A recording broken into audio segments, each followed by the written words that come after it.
Hey everybody, how you doing? I'm Paz, a rising VTuber and an artist, and today we're going to be doing a little bit of everything. Quite honestly, I have some work that I need to do on a commission for a friend of mine. That's probably going to be in the latter half. I've actually got a couple of commissions going that I really got to work on. I'd like to finish them early this week, or early this upcoming week. But you know what? It's been a while since I've had a chance to draw anything, and while I do want to prioritize my obligations, I do also recognize that exclusively thinking about those is probably not going to be that helpful. I July was extremely tough, so I would like to just, you know, half an hour. Let's do like half an hour ish of today to just draw some random, any old random thing I like, which in this case was some outfits from Jay's Tomodachi live streams. Let's start with.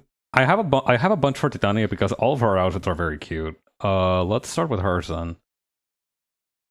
Uh, okay, this one is up here, and I think this one is kind of her current default outfit on the island. So let's try and do this.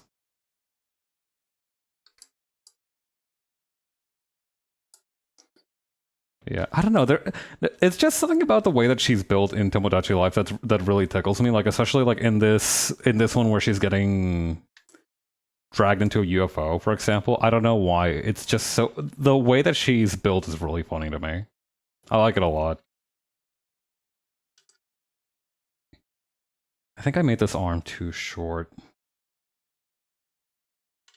Something that I should probably think about. Yeah, you know what? Artifight 2026 did just pretty much wrap up. I had a frankly piss poor showing compared to most years. I don't know. Usually July isn't this barbarically locked in at my workplace, but for whatever reason this year, they had me like creaming for my life in there. I was really it has been really messed up this month for no reason, honestly. And yeah, I guess it is what it is.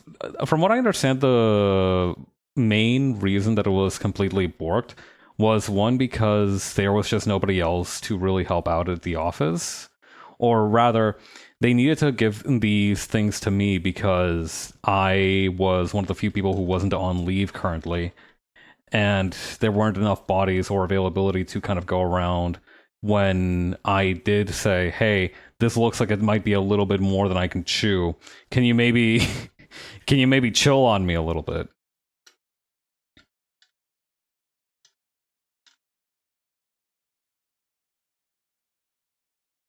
So yeah, it was an unfortunate chain of events, I think, for the most part, that led to the end circumstances.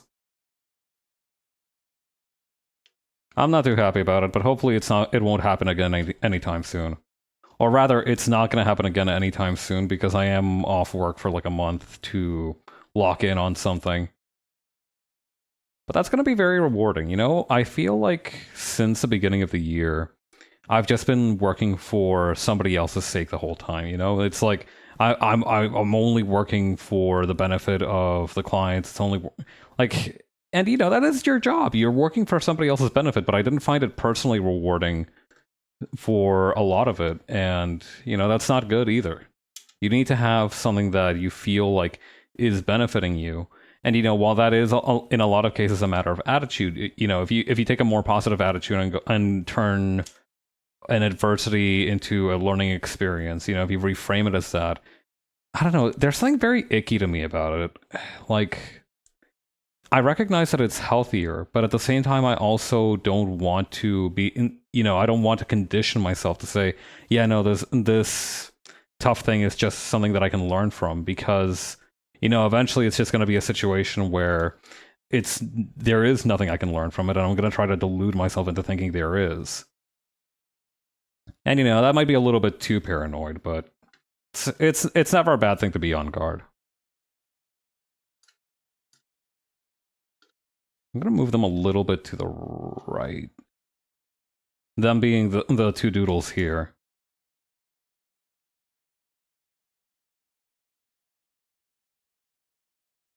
I'm also going to make the skirt maybe a little bit poofier than it is in the reference, just because I do think that that is Titania's style.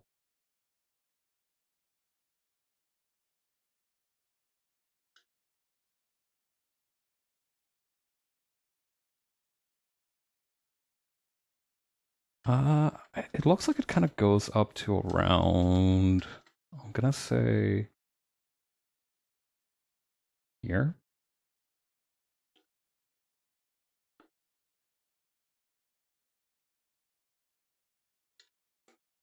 Again, cannot stress enough how important it is to me that Titania is just low-key jacked. Again, I don't know if I'm just reading the reference sheet wrong. I don't think I've received complaints about the way I've built her before, so, you know, it's... I think I'm on the right track at least, but I don't know. It's very important to me. It's nice to see the contrast between like this very dainty clothing style and, you know, muscle. The phrase gap moe comes to mind, but I don't throw that word around loosely.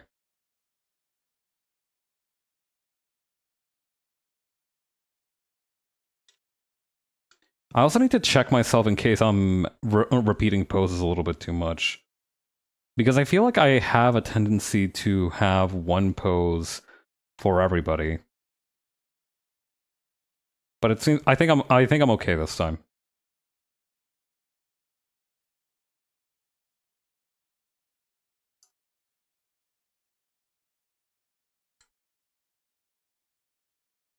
I might actually need to drop this arm down a couple of notches.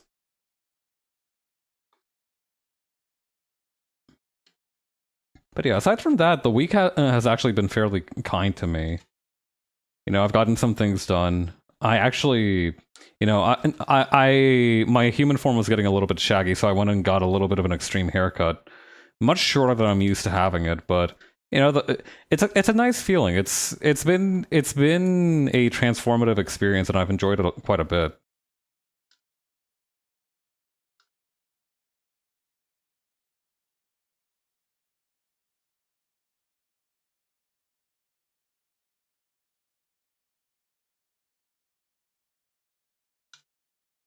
Okay, and then this is going to kind of just be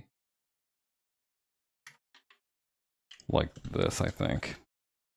Let's try to work a little bit zoomed out. I hear that's good for you. I've been trying to do it more frequently as well.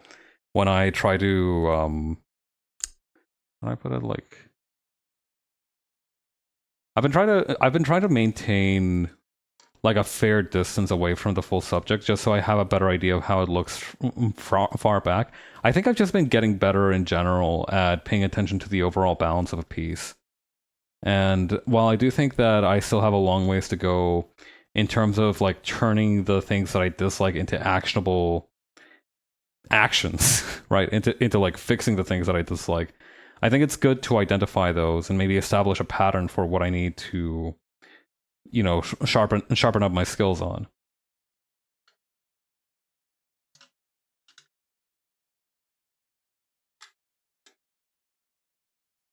Yeah. It kind of sucks that self-improvement isn't just something that you can like work yourself into, if that makes sense. Like it's you will get better, right, if you keep doing the correct things, if that makes sense. Like if you keep doing, you know, like how do I put this? Like if you keep trying to make novel stimulus for yourself, like making a new drawing, for example, to learn how to draw something, then that typically can and does work to help you understand how to improve. And like eventually that kind of just becomes muscle memory doing it the correct way.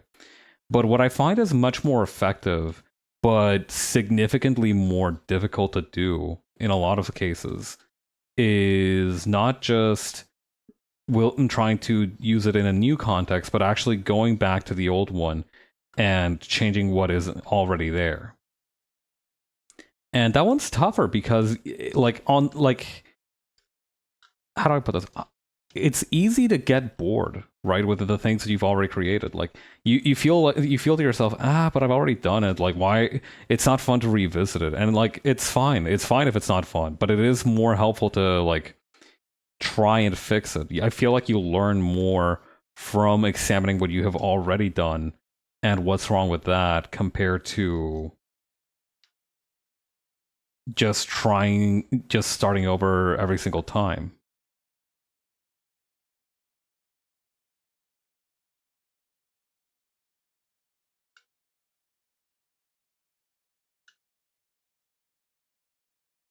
Yeah, that's something that I've been trying to do recently as well. Like, the sabbatical for my job is to an extent to practice that for something that I've got coming up in September. And I don't know, it's like I said, because I've been so focused on like helping out clients and working for their benefit throughout the year. Like it's always been just been go go go this year. So I feel like I haven't really had a chance to like treat it as improvement to my skills so much as it is just me keeping my head above the water. And again, that is going to take a little bit of an attitude change, but I'll burn that bridge when I cross it. But more than that, like I do think it feels a little bit magical that right now everything that I do is genuinely for my own benefit. And I don't know, it's very empowering to think of it like that. And that's all. If you want to take it a step further, that's how it always is, right? That's theoretically always true. What you do, the way that you spend your time, it's good to challenge whether it's benefiting you or if you're just like trying to, or if it's just like you passing time, if that makes sense, right? Are you spending your time or are you just trying to pass it? And it can get complicated, and it's good to have a balance of both sometimes, right? Right, like being obsessive with the degree of your productivity and being always on is very much a race to the bottom, because I think more so than trying to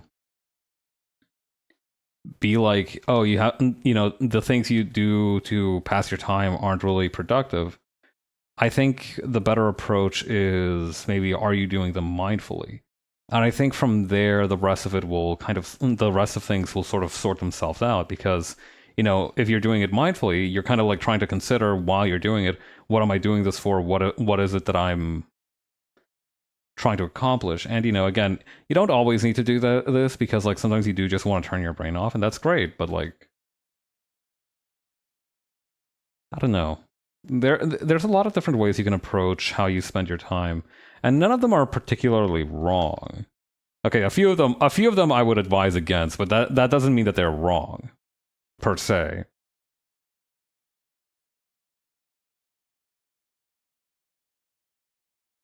I would just call them maybe like bad for you. Okay, that sounds worse actually.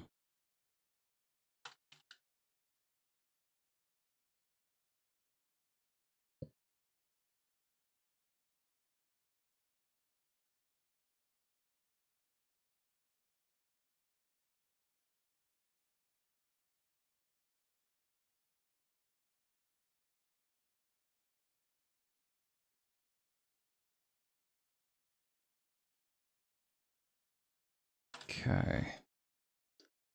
And from there, we're gonna add the little crown. Oh yeah, by the way, go ahead and tell me if like, how do I put this? So earlier today, right, I saw a thing that was about, hang on, let me see if I can actually like, let me double check a couple things real quick. Okay, no, we're good. Yeah, no, the other day I saw a thing about like that there were rumblings of Twitch potentially trying to use the video data that they capture on stream to train AI, which is abominable. And try to vocalize that if you can, if you have the opportunity to do so. And I was like, you know what? Maybe we switch to YouTube. Maybe we try and switch to YouTube and see what that's about. First of all, I found out that YouTube already does that. Like automatically, it fucking does AI shit to you, which is unpleasant. And fuck, I have a VOD channel up. That's gonna be a whole can of worms in a couple of decades, I imagine. But more so than that, I try to like configure the YouTube stuff, and it sucks so bad, and it's so much more complicated than using Twitch's one. It is kind of extreme. Like for example, like I have a chat. Okay, so like to give you an idea, and I can actually pop this out real quick just so y'all can see. I don't think this has any kind of sensitive information, so OPSEC should be fine. So this is what my OBS looks like. And typically I have like a little stat screen here, but that vanished. And I have a streamer chat thing here that's for for the chat, right? And for YouTube, if you want to have this pop out for stream chat or for live chat, you need to and you want that as a browser source in your OBS, you need to set that up every single time you stream. Like I imagine there's probably like widgets or like a macro or something that you can use to auto retrieve it as well, like that API bullshit or whatever. But like if you're just little old me and you're just trying this out for fun, you would need to do that manually every single time you wanted to have chat as a separate pop-out screen. And that was already so disgustingly annoying that I was like, okay, maybe let's reconsider. Maybe let's do a little bit more research into this. We are not, however, going to kick. We are never going to kick. That is, no. I will fucking go to Picardo if I have to. I've never used Picardo before, and I don't think it's particular. It has any of the bells and whistles, but you know what? It should at least be bearable. At least it's not where like the foremost chud think tanks of our time hone their steel.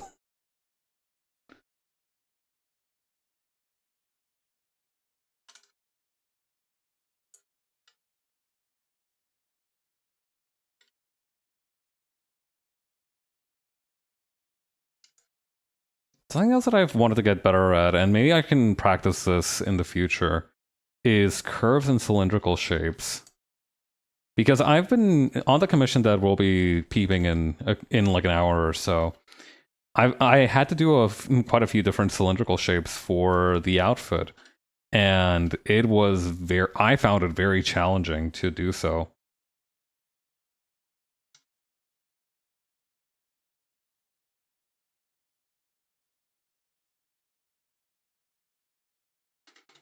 I think her head either needs to be bigger or her body needs to be smaller relative to all of this, because I think the head being slightly smaller or makes this look like she's massive, and that's not exactly true. Like she is jacked, but she's also small. There we go. That's a little bit more like it. Maybe a bit too much like it. Okay, so let's try to obey the 3 head shoulder width rule. Yeah, like around that much should be optimal. Oh yeah, speaking of optimization, I've recently been trying to up my skincare game a little bit again. Just recently, I've had some conversations and discussions with people that made me think like, damn, I should try again with this skincare shit, because a little while ago, I actually went in to a spa because I heard that they had like this thing called microdermabrasion, which is like a little exfoliation treatment. Didn't realize Titania was jacked. I don't know. It's a little bit ambiguous, because it could just be like that's how her like maybe I'm just misreading the sprite, but she looks kind of jacked, right? Like her arms are like she's got some very thick forearms, and like also the chest looks very toned as well. So I'm pretty sure she's supposed to be jacked, but I don't know for certain.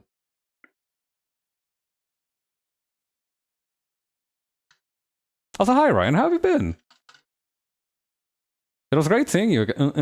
Great talking with you again with everyone else, Pearl and Raph, last night.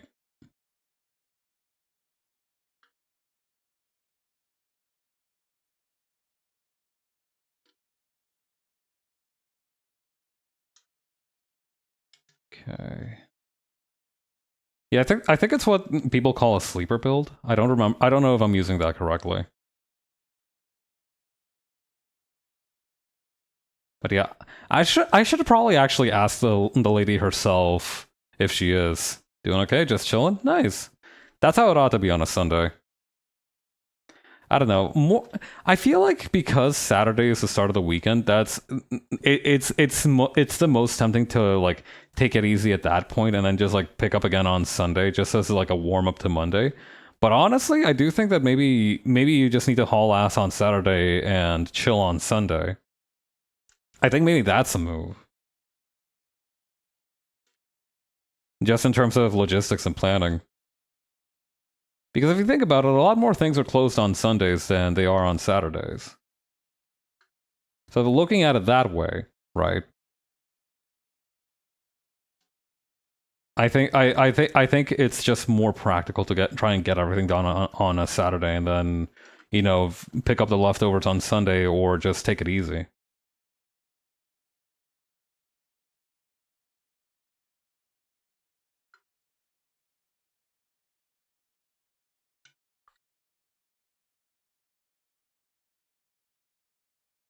I guess there's no real wrong way to approach your weekends though.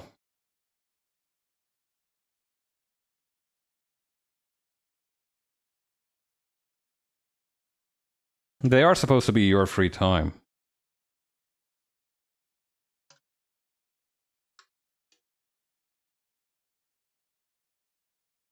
Okay, these are like I think these are supposed to be flats.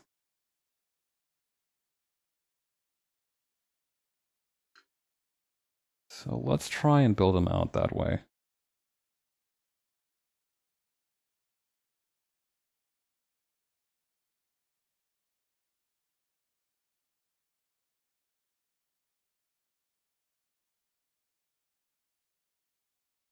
Okay, and then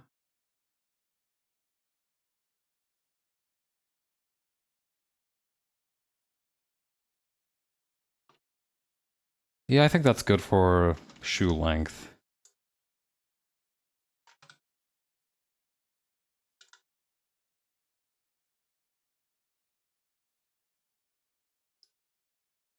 But yeah, I've been trying to do a little bit more for my skincare. So one of the Asian grocery stores near my house, or rather a grocery store near my house that happens to carry a lot of Asian goods, also has a little kiosk section in it that has skincare and beauty products. And it's very interesting. It's very much like a subsection of the store. It's handled very interestingly because a lot of the stuff in there is kind of expensive. You can't like take normal shopping baskets in there, and like you have to like check out anything you buy there at the specific kiosk for it. And I don't know. Sometimes when I shop there, it feels like I'm in maximum security a little bit. I feel like I'm stepping up to talk to Hannibal Lecter a little bit. That being said, I did find some very nice things. I found a face lotion which looks like it has no alcohol, which is very helpful. And I also found a 50 pack of like of face masks that was like $22. So I can't imagine they're like particularly good face masks, but at the same time, for that price, for that price, you'd have to be crazy not to try it. Like considering just how expensive individual face masks can be, like 50 a pack of 50 for $22, like that is less than $1 per mask, right? Like that's the kind of cost benefit shit that makes my brain like not even consider the consequences sometimes. I am very easily tricked.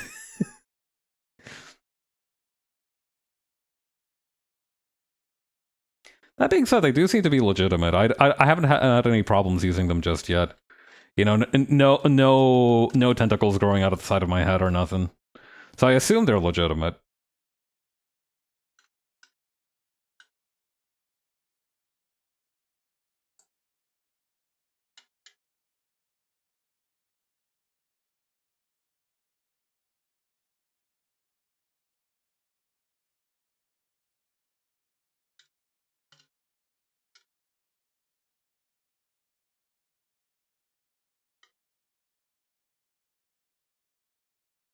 Okay.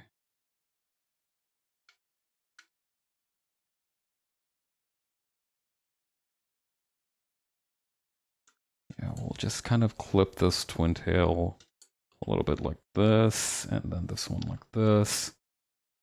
It might help to actually flip this around so I can see it from this perspective. Yeah.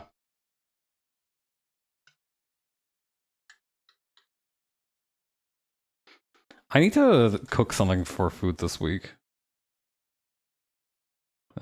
This conversation reminds me, actually. I might actually stop by the Asian grocery again just to get ingredients for something.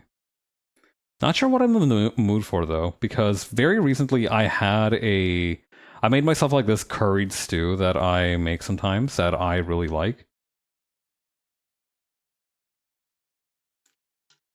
That it is, however, something of like a little bit of like a sometimes food rather than an always food, just because of the fact that it doesn't have that many vegetables, mostly legumes. So, you know, I would like to at least maintain something of a balanced diet during this time period.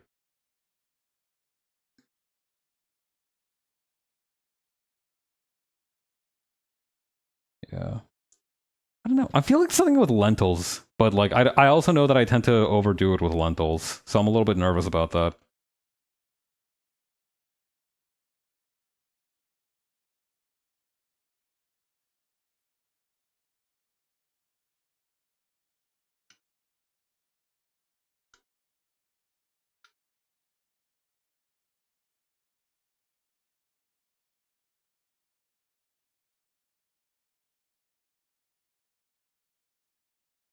Actually, I might do this in her normal outfit.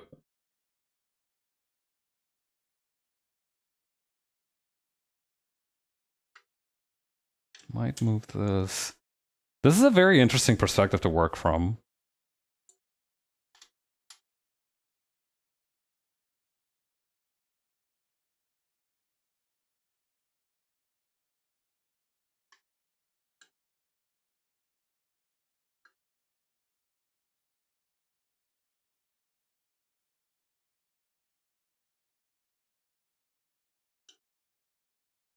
I also don't know about depicting her with like actual hands. I guess the gloves will kind of delineate it a little bit. I don't know. I'm kind of glad that Mii's don't have like actual hands and they just have like little nubs. I feel like even having a thumb would make it look weird.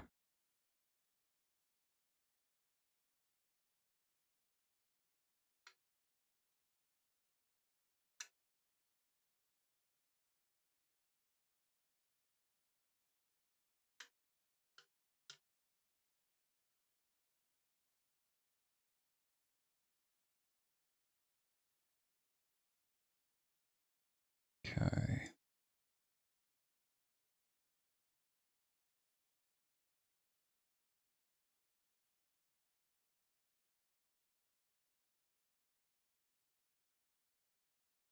And then just kind of moving in like this.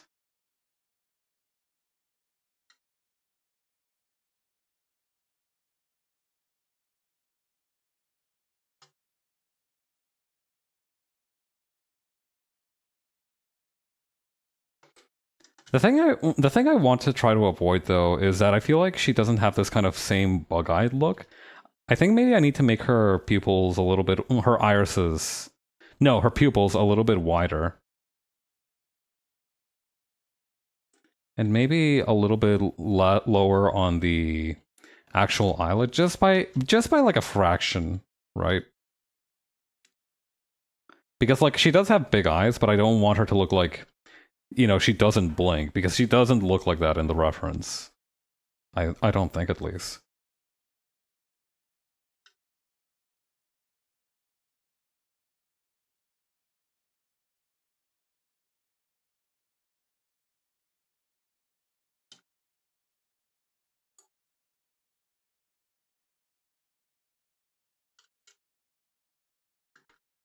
I want to do this too carelessly.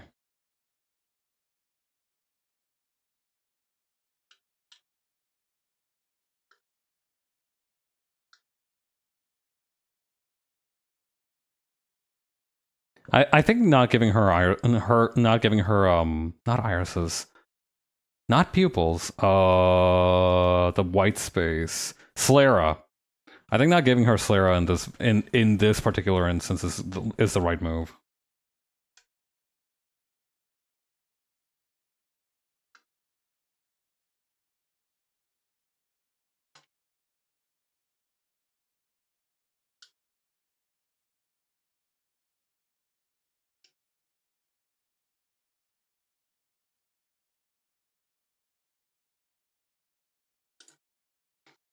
Okay, let's take a quick drink.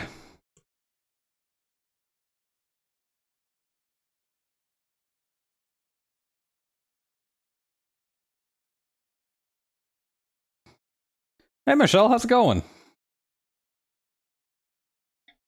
Yeah. Last Friday I was doing some stuff for a project that I was working on, and I actually started. I was like, you know what? I'm gonna get a bonus soon, right? Like I do know that I have a bonus coming up in later this month, actually, and I kind of want to try out those, like, what do you call those, like, club shaped weights. I think they're literally called, like, they're either called like Indian clubs, or or they are just called like steel clubs, depending on their material, I believe. They look very interesting to use. My main concern is that I'll pick them up twice and then I'll never use them again. Kind of like how I do have the current weights in my home, but I do use those from time to time. So I don't know. Maybe it's the move. Maybe it's the right move. But yeah, I actually ended up doing a little bit of research into their history and their use. Pretty good. Been mostly playing bass today. Nice. Are you working on something, or is it just or are you just like grooving out, feeling yourself?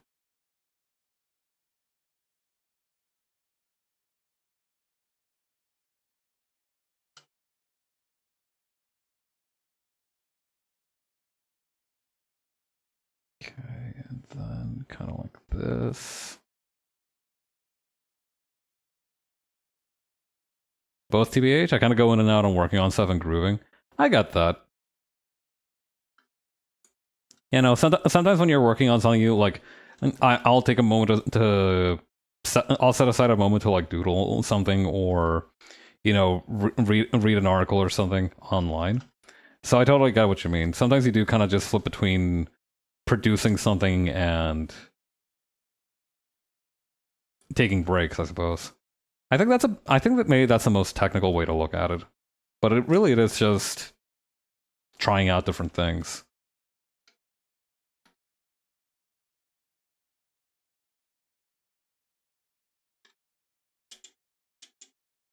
But yeah, I've been there.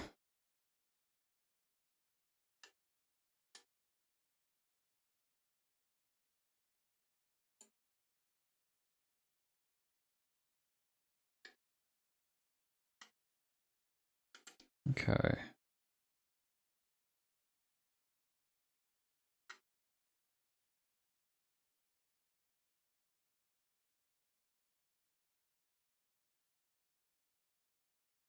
Okay, and that's gonna be a little thing like that, and I feel I need to rework the perspective on the legs here.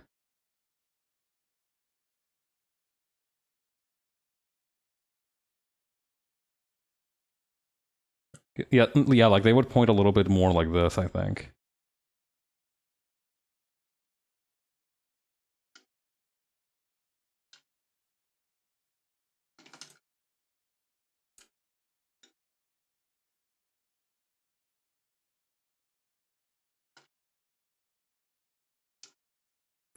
Okay. Sometimes working on something can be as simple as fiddling around with the knobs to find the right tone to be real. You know, that is true. I feel like for music, it can be a lot more spontaneous, maybe, that you kind of like start out trying different versions of something, and then like it kind of gets refined. You know, I think like maybe it's more akin to like the sketching phase where you're just trying out different compositions or something for a drawing, because I'm trying to relate this back to art because that's the best way I feel qualified to comment on it.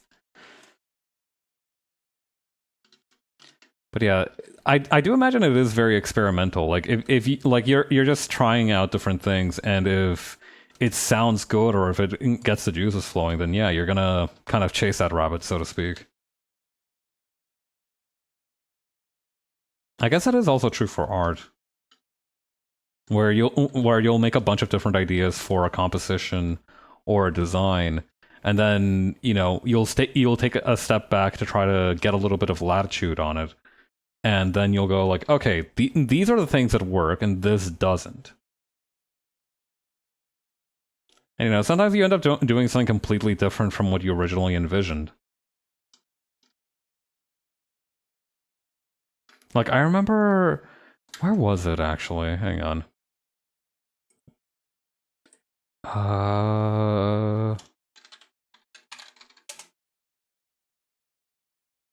Yeah. Back when I was doing the playthrough of Bloodstained, I I started out and I made myself like a funny little outfit for the stream thumbnails, and I started out with this, which had some inspirations from old Castlevania um character outfits and the main character's outfit in the actual game. And I kind of kept trying to iterate on it or try variations of it. And finally, in version 7, I ended up just being like, okay, I've iterated on these previous versions so much. What if I just go completely different? And that one is actually the one that I kind of ended up going with out of all of them. And sometimes it's a little bit strange because sometimes that feels that you're just like so fed up and disgusted with having to experiment with the things that you've been working on previously, that you're like, all right, let's just try something else different. And it's so refreshing that you just go with it.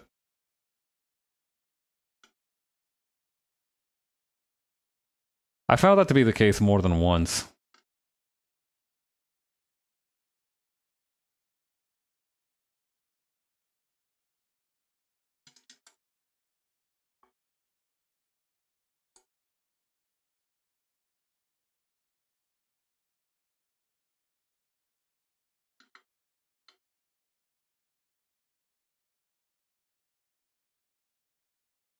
The chin needs to be a little bit farther out than I originally had it.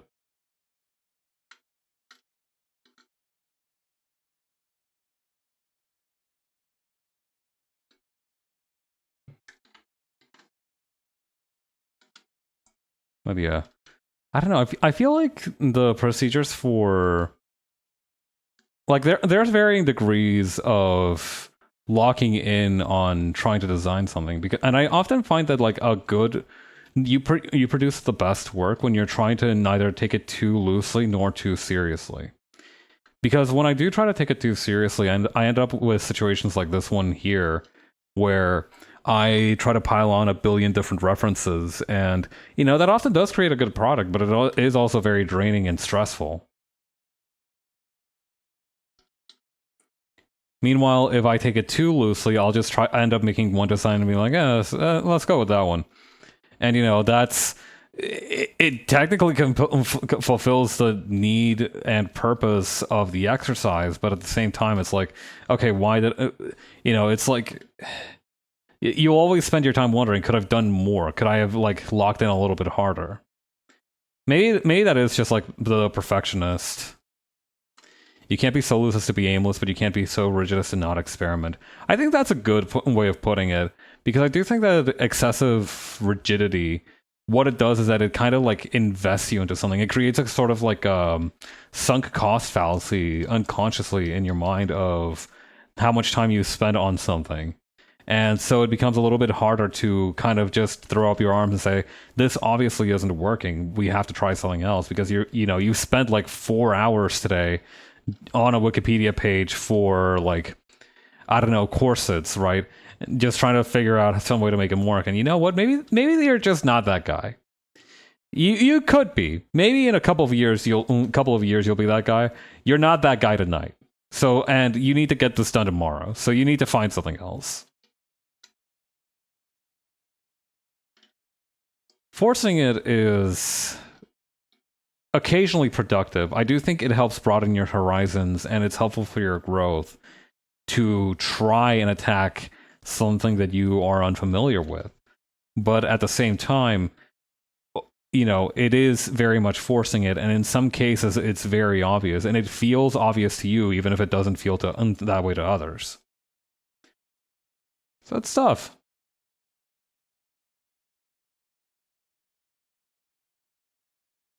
There's also that dreadful circumstance where you have like a good idea for it, but somewhere along the way you fail to pick up some of the sauce that was like in the original spark. So you're like, okay, this is what I have. This is like one-to-one what I had on paper. So why isn't this working? I actually had that experience a little bit with the tabletop character that I recently posted. Where is it? This thing. So in my sketchbook, I actually had a couple of ideas for how the lion head was supposed to look for this, right?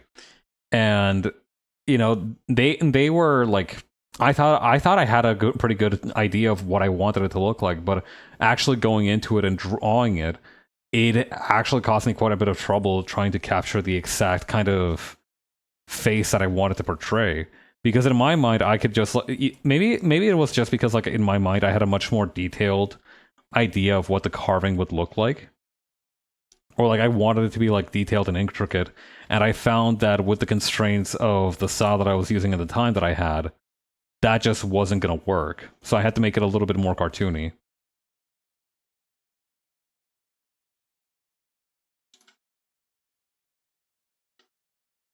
But in the end, it came out pretty good. The drawing did, at least.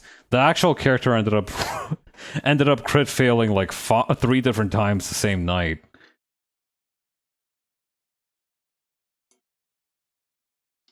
Which is really funny because it was supposed to be like the designated leader of the group a little bit. I'm too Persona 3 pilled because I saw Night Detective and read it as Night Defective. Night Detective? More like Night Defective.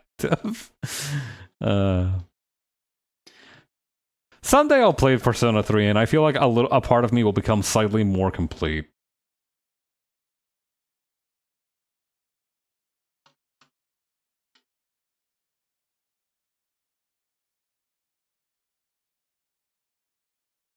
Okay, there we go.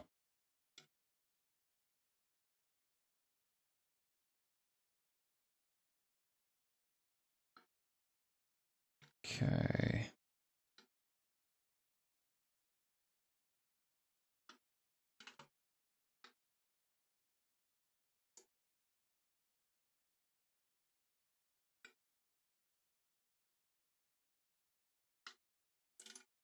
One, 2, and 3.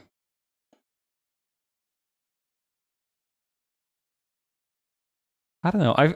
It's really interesting to think about Persona 3 because you see a lot of like the bones of what happens in Persona 4 and 5 in it. In terms of just like the direction of the designs and like the ideas it's trying to present. I find it very fascinating. I also think that I made this crown maybe a little bit too tall.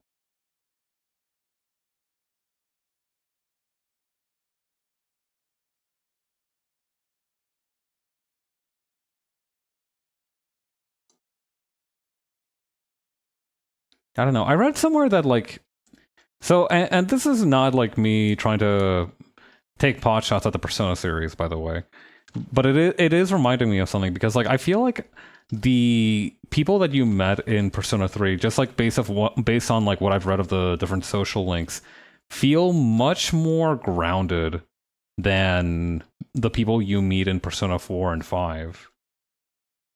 You know, not to an extreme extent. There's still a couple of zany characters running around, but like, you know, in Persona 5, for example, you're helping out a local politician. And, you know, I think in Persona 3, maybe the most influential guy you meet is a dude who is dying of sickness who ends up writing a pretty good children's book.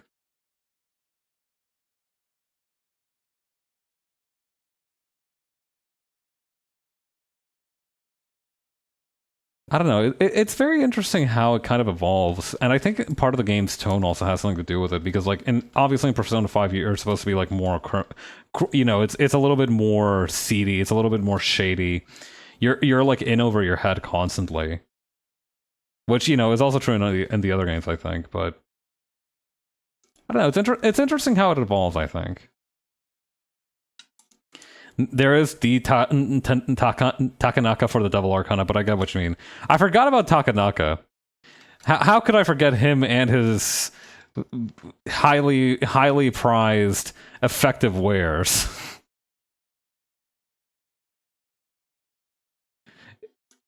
It is so fucking funny that you meet the equivalent of like a multi-level marketing scheme head honcho in the middle of like a high school journey to growth. That is really funny. It's like when somebody joins Amway, but they're still in high school. God, I'm so lucky that I never got caught up in any multi-level marketing schemes because I feel like I could have been at major risk for that.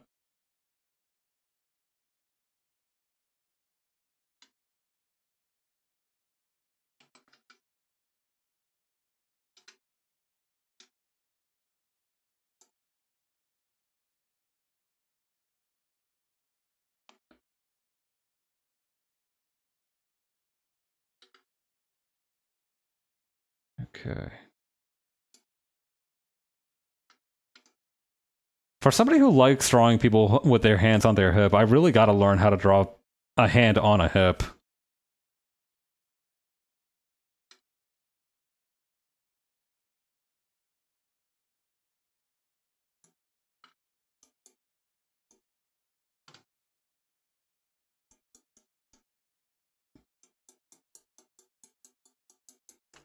Like, you know, coming back to Tanaka, it really is kind of like, I don't know how to put it. It's very fascinating that, like, it presents him as, like, a morally gray kind of character. It's Always Sunny theme. Paps gets caught in a multi-level marketing scheme. There was actually, there were a couple of instances where and I can talk about this because I didn't actually make enough money to, like, necessitate the minimum reporting amount. There were a couple of instances where I did try to find employment during the summertime when I had fewer classes going on. And one of them was for a thing for painting, for like painters. If that makes sense, like you were just painting houses and buildings. And in retrospect, that was definitely just because they wanted to like get like fairly healthy college students to do work that nobody else wanted to do on a hot summer day. And the other one was a transcription service that paid me to transcribe things. And I worked with exactly 2 transcriptions before I realized that one, I was being hilariously exploited for my labor. You know, which is always true, but like in this case it was kind of egregious. And 2, that it's very likely that I would have had no way to report the actual income that I had earned because I didn't actually have a social security number for this country at the time. So realizing all that and also the fact that it played miserably and wasn't very lucrative, I just kind of dropped the whole matter and nothing ever came of it. Like I said, I think I made maybe a grand total of like I made less than $50 off of that transcription job. So I am pretty confident that even, you know, like you have, if you make less than $10,000 a year, I think you pretty much don't have to pay any taxes. Not That's not a hard and fast rule, by the way. That's like I'm thinking about like the actual like rates at which you're taxed and the basic personal credit that you get in Canada. And you literally, if you make like $5,000 a year, you're literally not making enough that you would ever have to worry about paying taxes, because it's your basic personal amount credit gets you through everything. Yeah, no, it was bad. Like I said, it was like very exploitative, and it's very. I imagine it's very much for people who were like who had no other choice, and so they, like I said, they were like trying to exploit these people who, maybe they don't have maybe they don't have the skills to do anything else, but they do have time, and might as well tap them for essentially free work. What's the service called? Rev?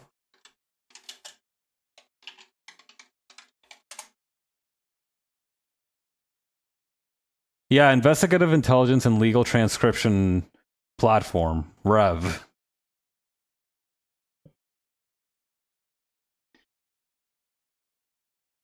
Yeah. Sadly, I didn't end up hearing any juicy details, but maybe that's for the best. It would suck in like 2 years from now, just because I brought this up, somebody was like, "Wait, that guy worked there," and they had to like mark me.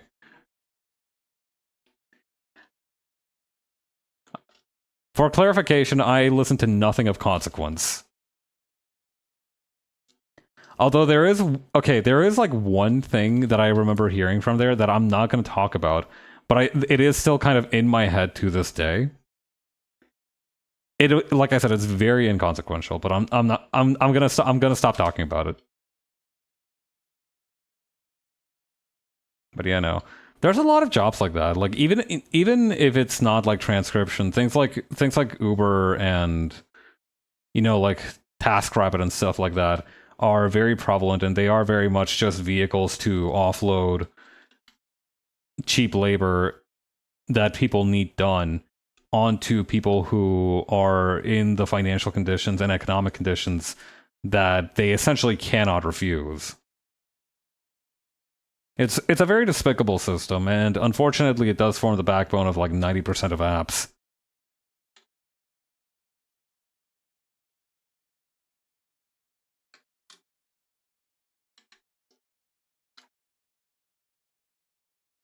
And if they're not exploiting domestic labor, they're exploiting international labor.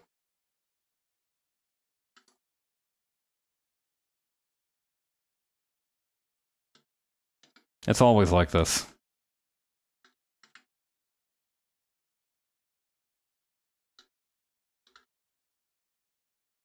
The best thing you can do is just not use any of those services wherever possible. But I understand that sometimes needs must, and like sometimes you do just want to just DoorDash yourself a burger or something. That I think like I think like just being aware of it often discourages you, because once I started thinking about the logistics of like food delivery platforms and everything, I started using mine way, way, way less. And I think that's the case for a lot of people as well. That, or they kind of have to just make peace with the fact and with what they're doing, and that's often very much a punishment unto itself.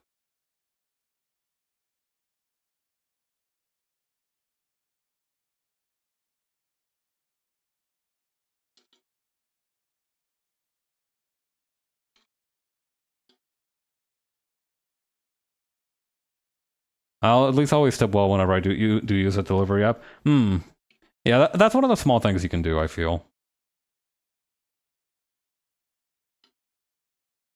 It's kind of tough because, like, sometimes you're like, okay, this feels wrong to use, but on the other hand, it does make a lot of people's lives easier. I think the main issue is just like how poorly the people actually working on it are being compensated.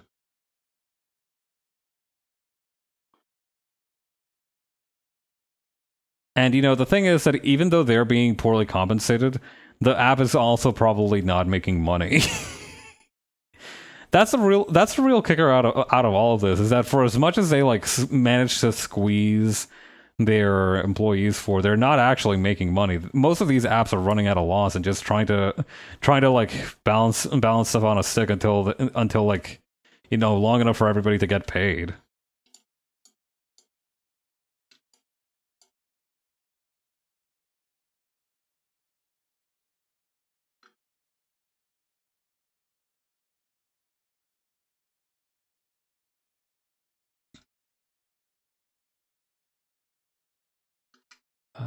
That hand is really small.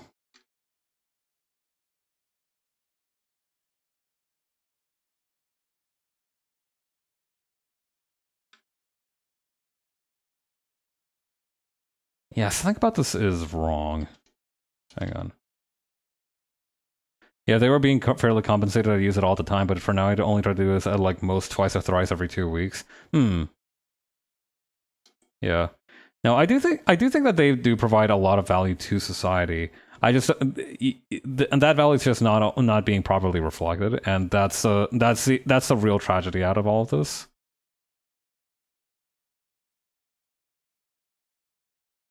And there we go.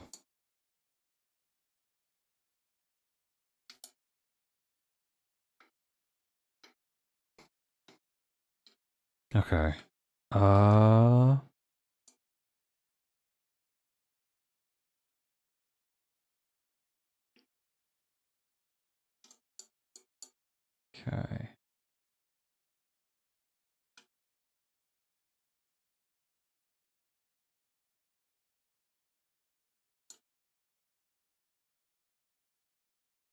I like how earlier I said that I'd be trying to work a little bit zoomed out, just for the benefit of getting used to that, and then immediately I zoom in on a little button. Although I feel like that is justified. Like, I do feel like even back when I was doing traditional art, there were times when you would just kind of like have to like press shift to zoom in on like a more complicated part of each drawing.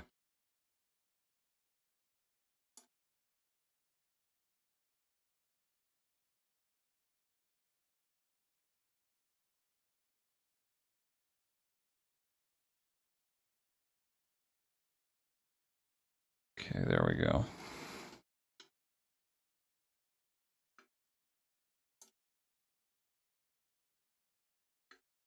God, I was chatting with a friend of mine yesterday, and he gave me kind of a rundown on the Rocky franchise from like a cinematographical, or like, from a cinephile's perspective. And it's really interesting to see just like the kind of consequences. Gotta get ready for D&D, have a good stream. Yeah, no, have fun. Thanks for stopping by. I always love chatting with you. But yeah, he gave me a quick rundown of the Rocky franchise, and it is really kind of fascinating how, like, we talk a lot of shit about reboots nowadays, but I think perpetually making sequels to something successful was maybe a sort of worse hell. I don't know. Both of them are bad, but I feel like in between like having infinite bad sequels and just having a reboot of something every 5 years, I feel like the reboot is almost less evil, or at least I find it less intolerable.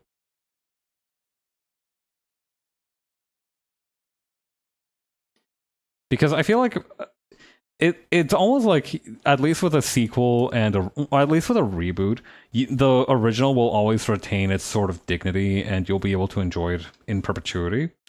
But then, like, if it is just like sequel after sequel after sequel, like eventually somebody's gonna fuck up your order, right? Like somebody is one of them will be so bad that like you will regret ever becoming a fan of it. And you'll watch the original one to like remind you of why it's worth living, but you know the stink of the bad sequel will be there. Like it'll be like a sword dangling over your head for the rest of your life. Chainsaw Man Part 2 speaks of this.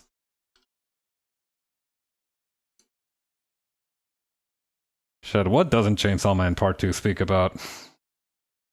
Thank God that series is over. I don't know if has Fujimoto actually been working on anything since then. Hang on. Let me check this guy's Wikipedia page.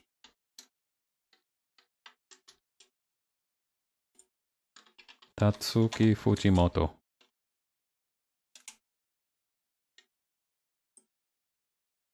Yada yada yada. A 2-volume collection of Fujimoto's previous one-shots, Tatsuchi Fujimoto Before Chainsaw Man, subtitled 1721 and 2226, were released October 4th and November 4th, 2021. Okay, that's way before this. Published Just Listen to the Song in July 4th, 2022. That's way, way before this. Okay, I don't think he's actually been working on anything since then. Yeah, because like 2026 is when part 2 wrapped up, so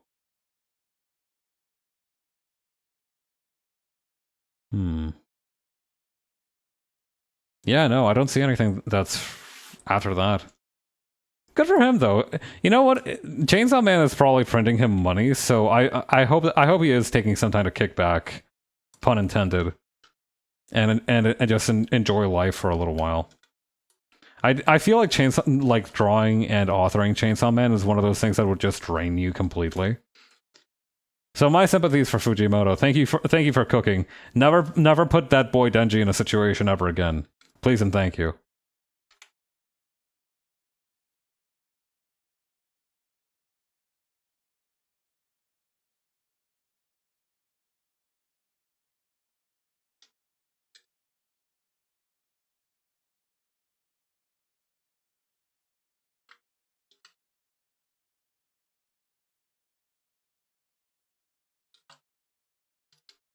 Okay, there we go.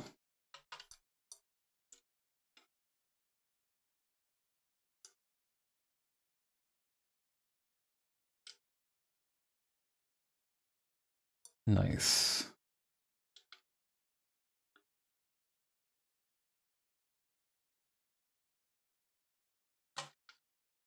Denji is only now allowed to be in Shonen Jump collab games where he has a cool and fun time fighting with Goku. That's right.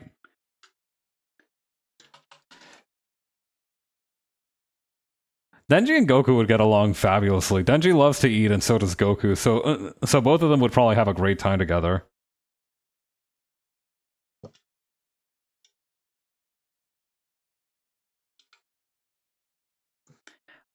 I'm just remembering this one video. I think it might have been like from like some sort of precursor to Jump Force, because there were like Naruto and One Piece characters all kind of like mingling around each other. And it was just like Luffy and Goku were just having a grand old time, just eating, and they had like their big balloon bellies, and they were like knocking them together like hey, hey. And you know what? I think life can be beautiful sometimes. Like it was just so jovial and bright that you kind of just want them to be pals forever. And I think Denji needs that opportunity.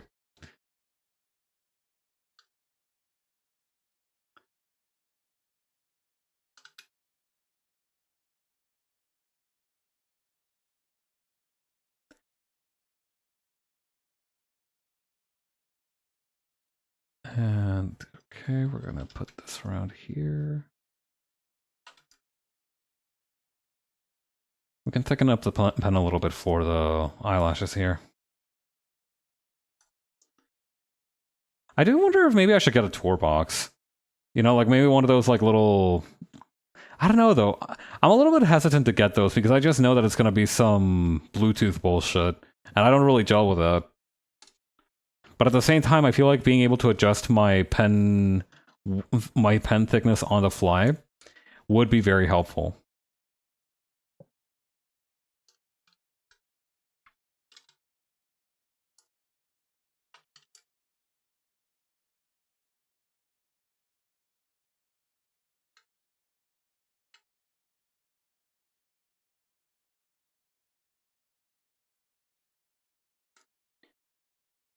No, maybe I can just add that to the hotkeys that I usually use, but I try to keep it simple for that much.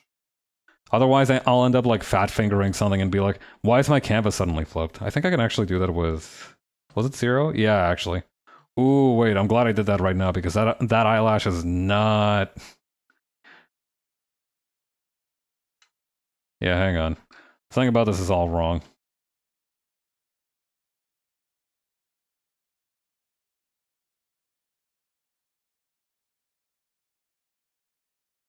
Yeah, something about this face in general is like, hang on.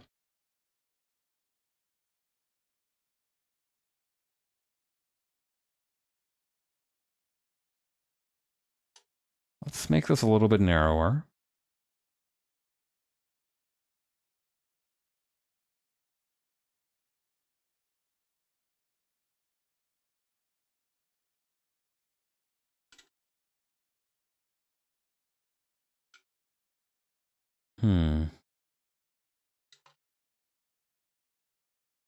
Yeah, something about this feels off.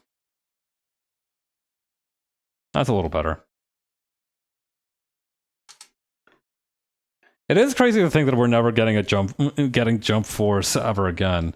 And you know, I don't even mean that in like the idea of like the franchise, but as in like the idea of a collaborative game between multiple Shonen Jump series is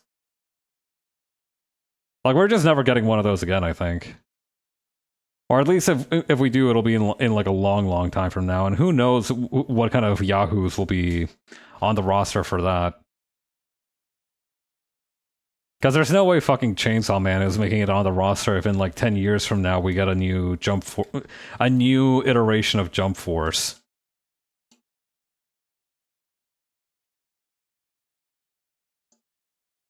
Actually, wait, hang on. Let me Google something real quick.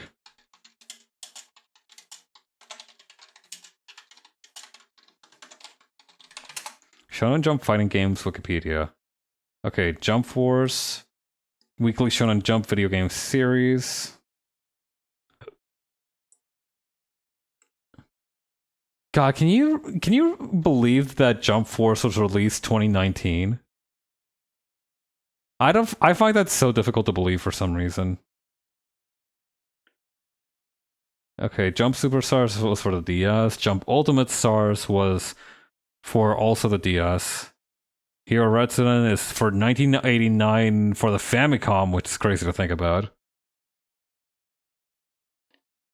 You know, I honestly thought that the like Jump video game series was like one of those things where they just kind of pushed it out every year, like Madden NFL or like the or NBA 2K or whatever. But I guess they're much rarer than I gave them credit for. My fault.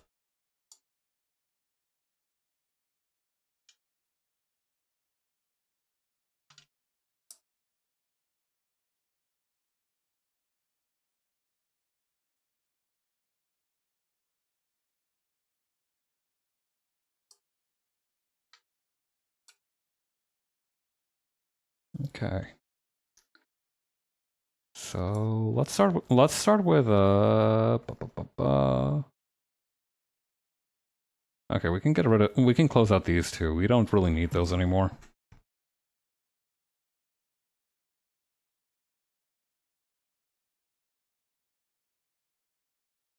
Okay.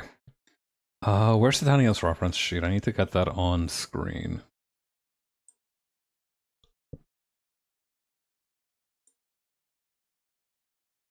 Oh shoot, actually I should also try and draw the little Titania over here. And let's try to just use the solid pen for this one.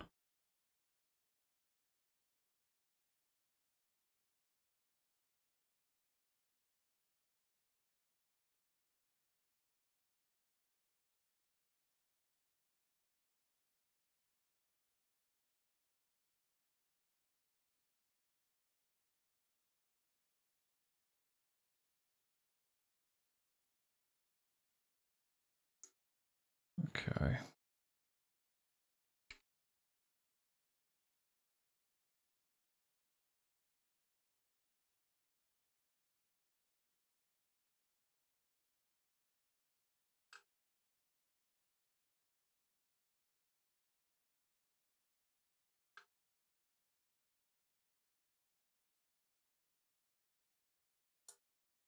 And then those are gonna come up like this.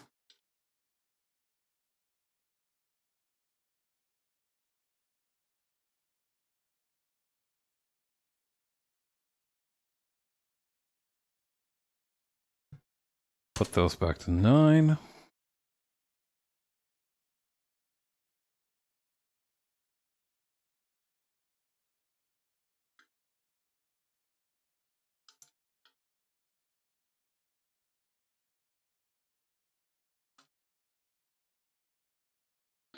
Oh yeah, I also shouldn't forget her.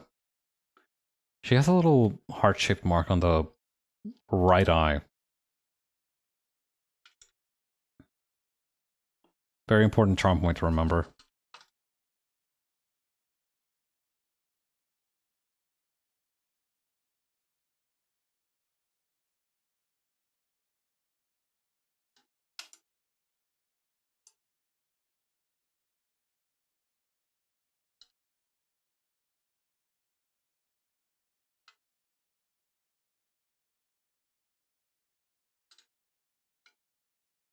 Okay.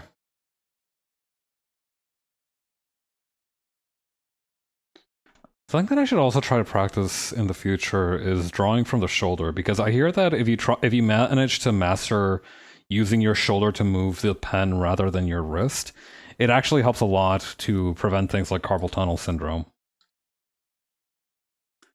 But again, things that involve building muscle memory are some of the simplest but also most difficult things to accomplish.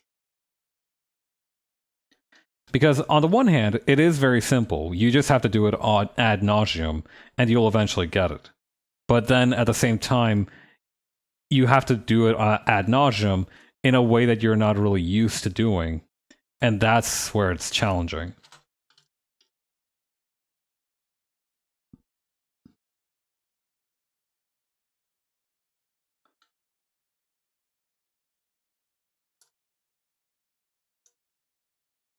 It is challenging, but it is also worth doing, so.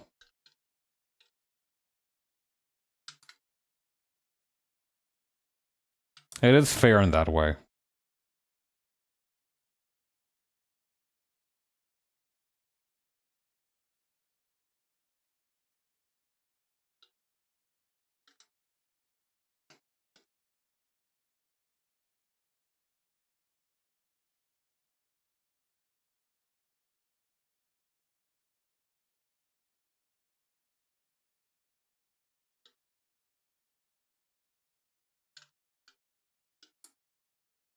Okay.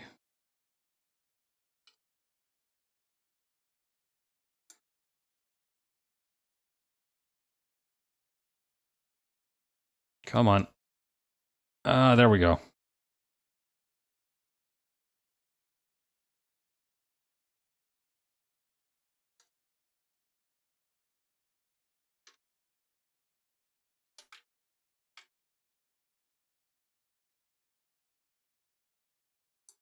Okay, and then. There we go.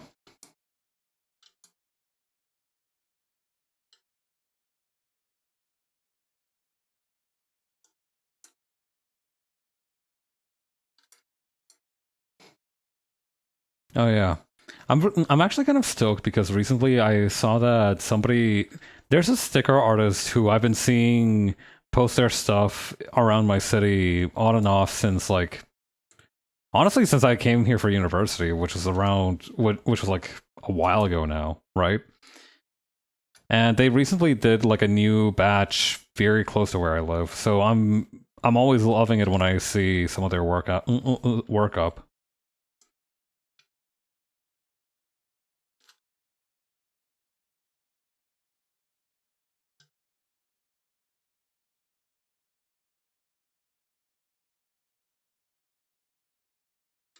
Okay.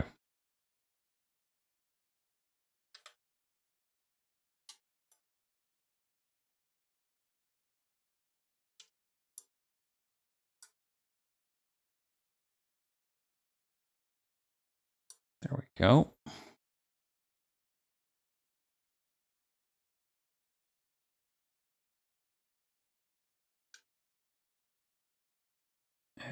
just like this.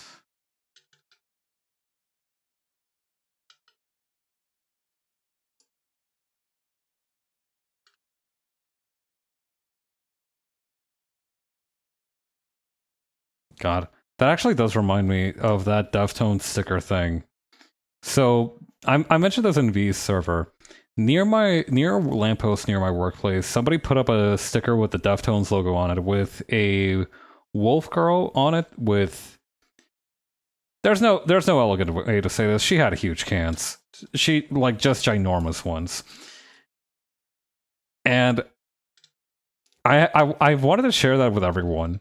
But at the same time I was very nervous of snapping a picture of it because that intersection where the lamppost that it's on is a little bit crowded. So and it's very near to where I work. So I was kind of worried. Like my nightmare scenario in that situation was very much me taking a picture of this sticker, and somebody going like, "Hey, Babs, how's it going?" Whoa, like that was like DEFCON 1 nightmare scenario. Thankfully, I managed to take a picture of it in peace, and I think I managed to do it just by taking a picture of like most of the sign of the lamppost rather than just the sticker. The quality suffered a little bit, but at least I was able to retain my dignity. And plausible deniability.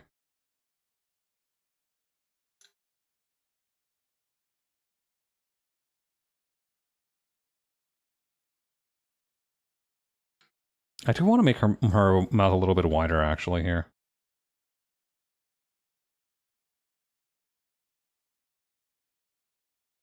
Maybe a little bit tilted to the side.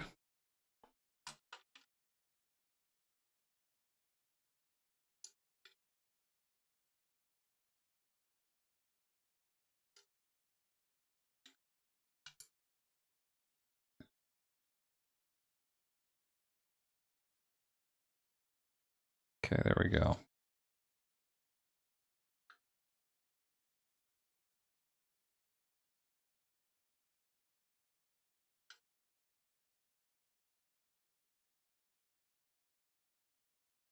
Two, three. But yeah, God. I cannot get over how worse the quality of life for YouTube streaming is. But like logistically, I understand it because like it's for in Twitch you're just like going live on your channel, but in YouTube, whenever you go live, that's technically a new video instance. So that's why you wouldn't need like a new chat box each time. But that's so stupid. It's so inconvenient. And it kind of gave me like newfound respect for those sickos who stream on YouTube all the time. I call them sickos. Like that's not like 90% of like, that's not literally all the whole life people. But yeah, I knew it was going to be a little bit different, but I didn't know it was going to be like, you have to set up the stream information every single time different.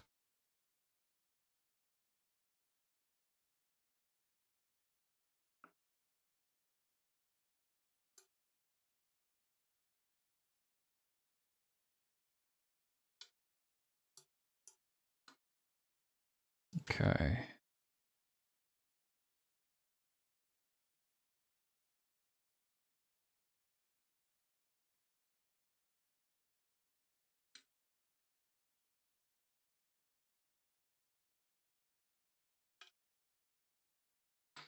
Nice.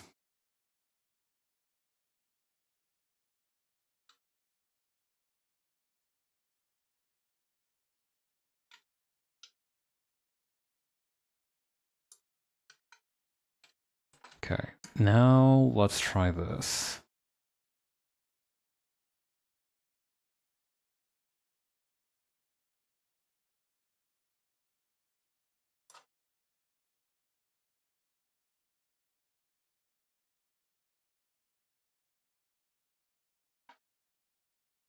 Okay. So far, so good.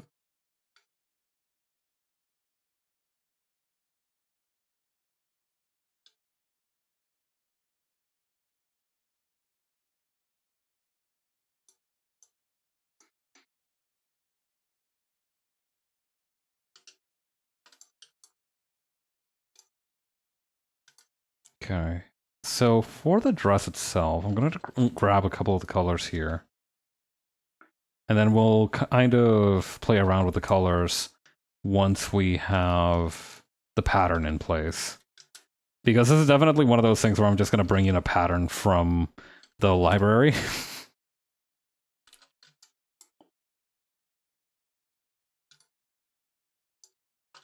Okay.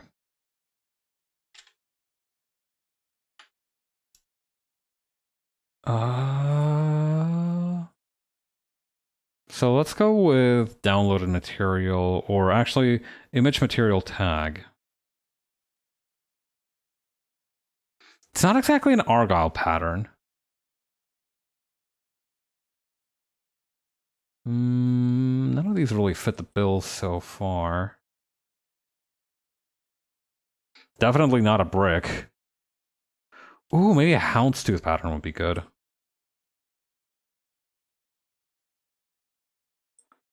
Yeah, okay.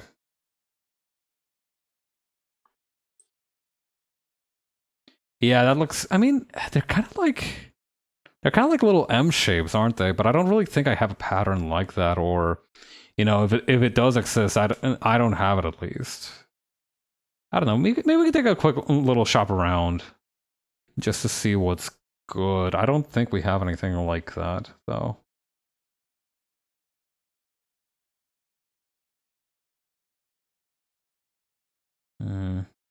Maybe a plaid pattern would be fine.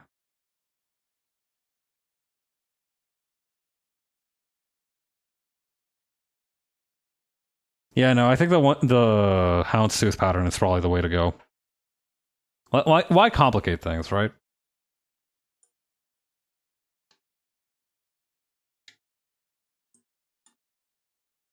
Okay.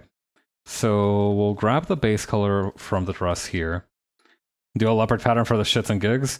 I'm not feeling leopard, unfortunately. I don't know. I do believe in doing things for shits and gigs, but only when it'll look. I mean, actually, you know what? We don't have to stick with it once we try it. Let's just do it. Hang on. I should have a leopard pattern in here somewhere.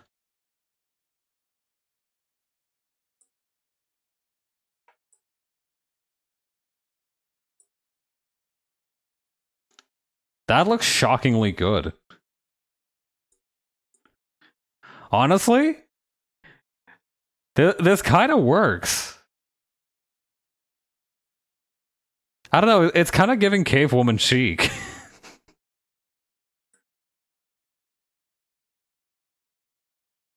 I don't know, there's definitely something there. You have a good eye, Ryan.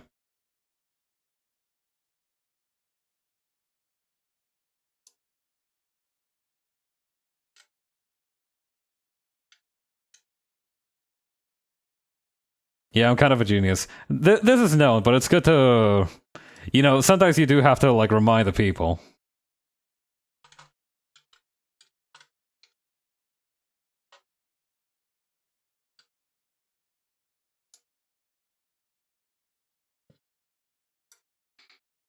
Okay, that being said, this color for this kind of like cream color does need a little bit more saturation comparatively, though. Yeah, slightly different tone? Maybe leaning more towards the yellow. Yeah, like that.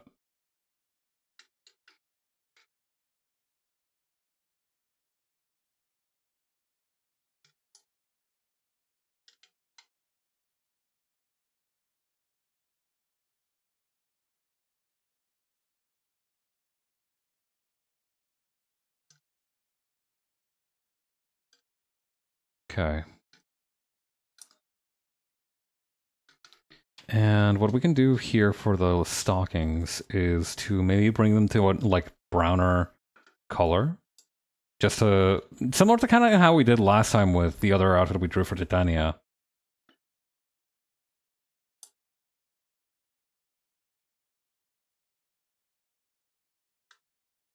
Just like this. And then what we'll do is we'll also use the Milli Pen to kind of cast a shadow underneath that. There we go, perfect.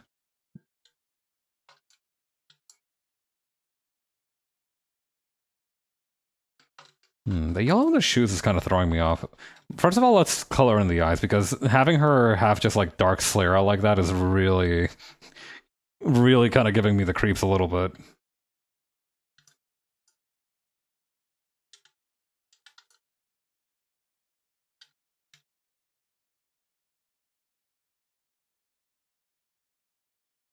Okay. And actually, we have the gold buttons down here. I can't. I think that this is actually supposed to be some kind of necklace here in the middle, but I think buttons look cuter.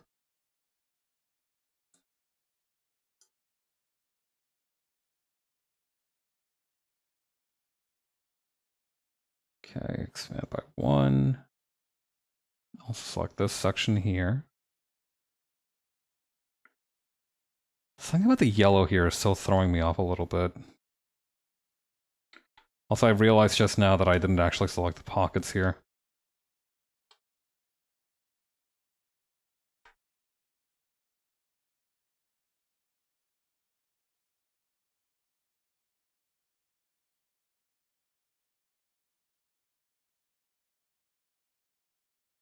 Yeah, maybe actually just desaturating them was the right move.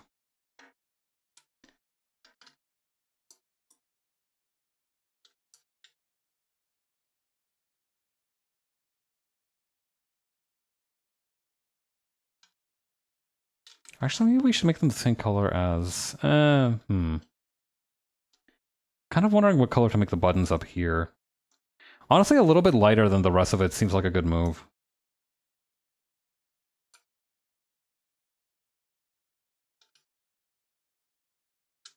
Okay, let's color in the crown real quick.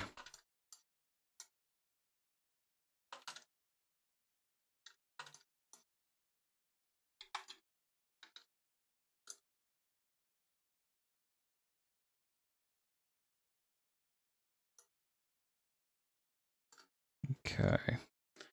Yeah. Today I actually watched a very short YouTube video on like making maps and like laying out baronies for like a fantasy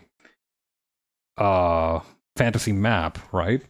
And the guy brought up a point that brought up a method that I really kind of enjoyed, just from the way that I think about things and how I approach world building, which is the idea of like the ox problem.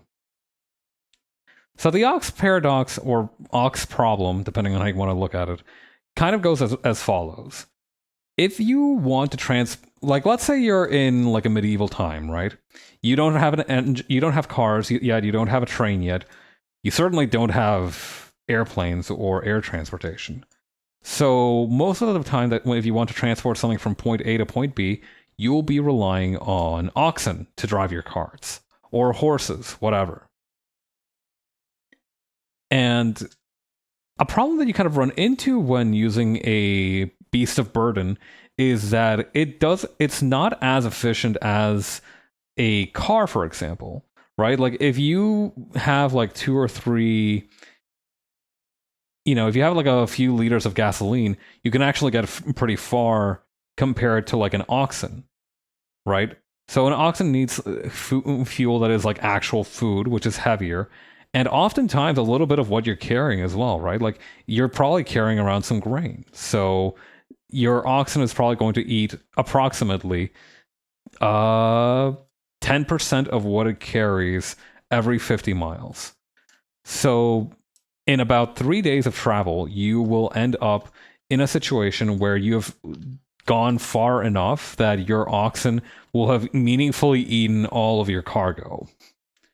So you really just kind of wasted everybody's time except maybe the oxes. Which is no bueno. So ideally, what you have in the time that it takes to go between those 3 days is a barony of some kind, or some kind of depot where you can drop off your grain and once again make it efficient to transport it over long distances, because you either hand it off to a barge to take advantage of like the mechanical benefit of using water transportation, or you like can swap out you can deposit your grain and somebody else can then finish the leg of the journey without exhausting all of the grain that you've brought with you. Right?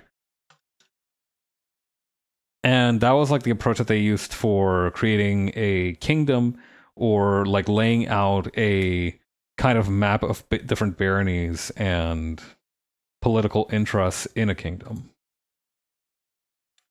And I found that this gelled a lot with my perspective because being who I am, I enjoy looking at like, how do I put this? I'm a very materialistic person in the sense that I often try to give characters and factions that I write like a material reason to do what they do.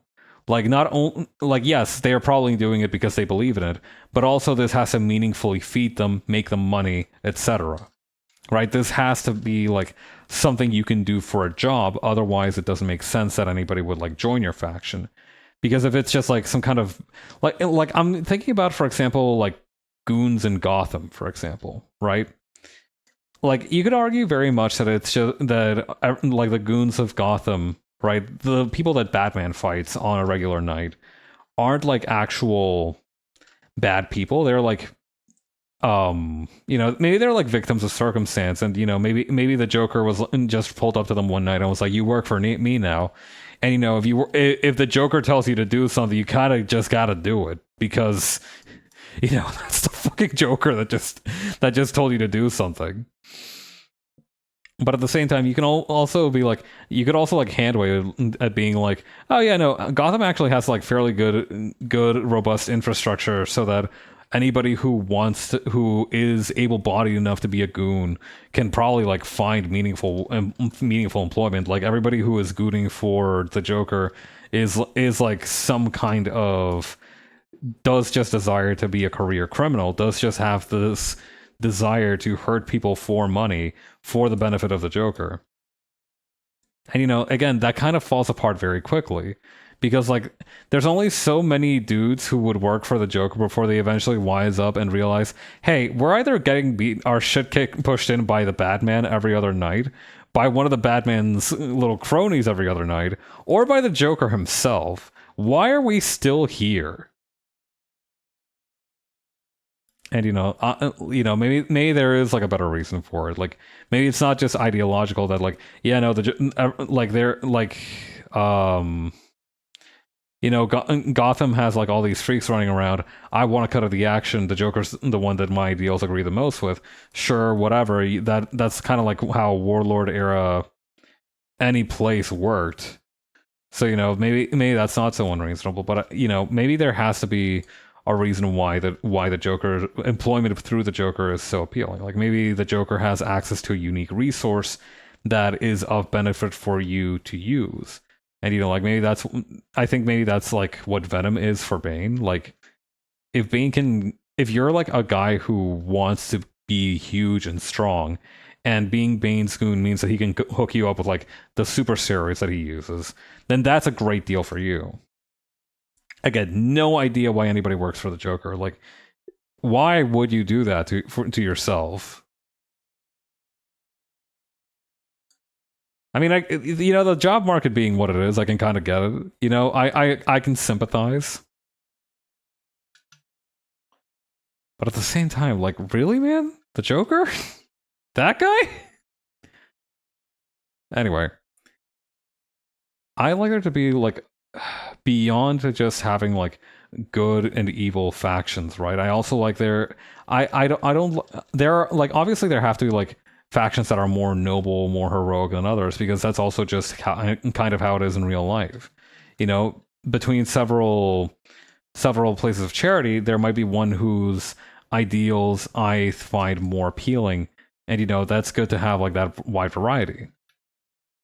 It's not good to just be like, yeah, these guys are evil because they're assholes.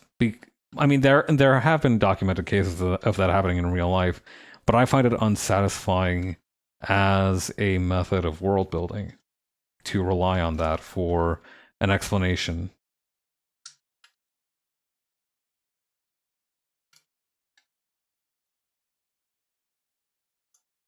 But yeah, jury's still out of the goons in Gotham are victims of material circumstance. and not just, in fact, assholes who love the job for money.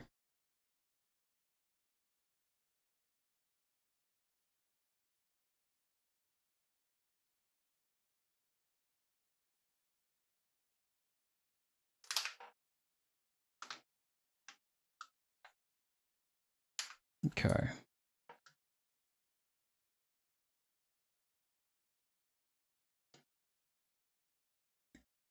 Okay, here's what let's do.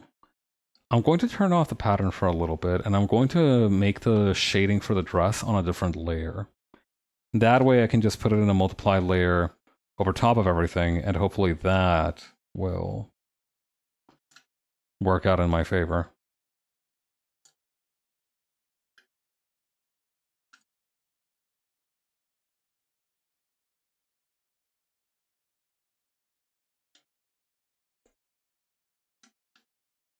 Okay.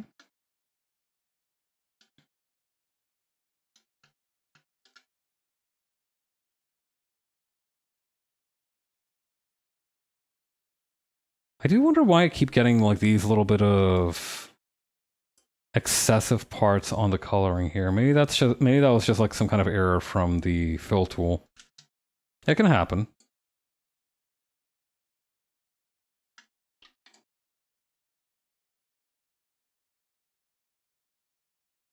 But yeah, I like taking a practical approach because then a lot of the questions that you might have almost sort of answer themselves as part of the planning process. Like, oh, why is this place being fought over? Well, it's kind of situated at the tip of a river, and if you have that, you basically have control over all incoming trade. So, very lucrative if you're the unsavory type or the legitimate type. In both cases, being able to have control over a large amount of goods is something that is desirable. So, of course, people would want to come here and take it over.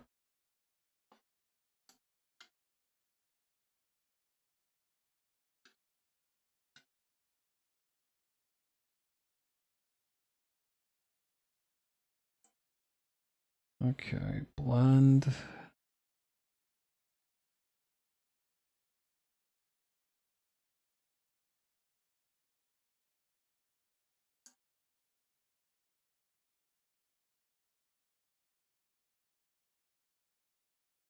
Okay.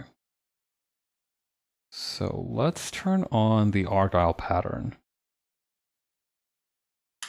And then set this to multiply. Okay, maybe we can lighten it up a little bit.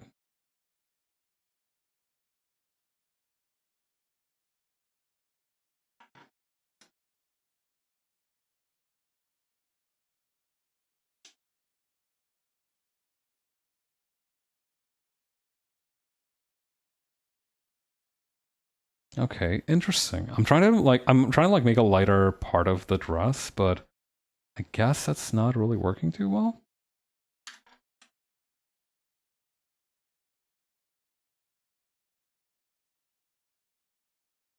I guess screen is our best bet for that. Yeah, let's go with that.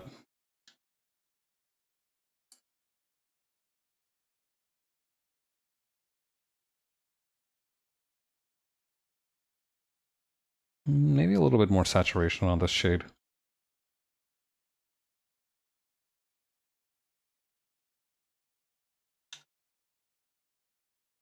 Okay.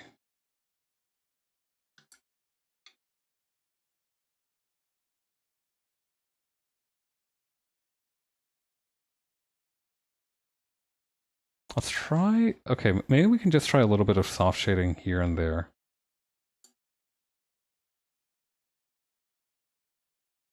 Not really defining anything too much. Hey, that kind of looks okay, but I feel like we can do more.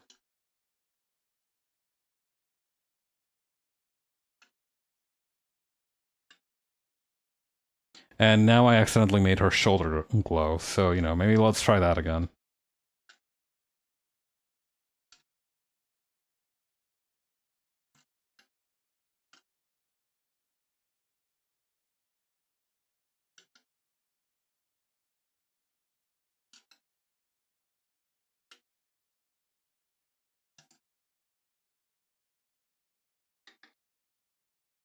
Okay, and I think we can use gradients a little bit to our advantage here too.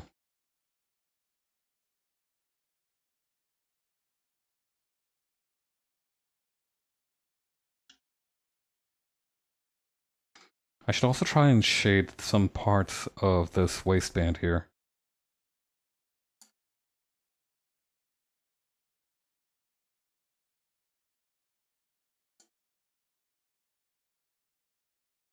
Okay.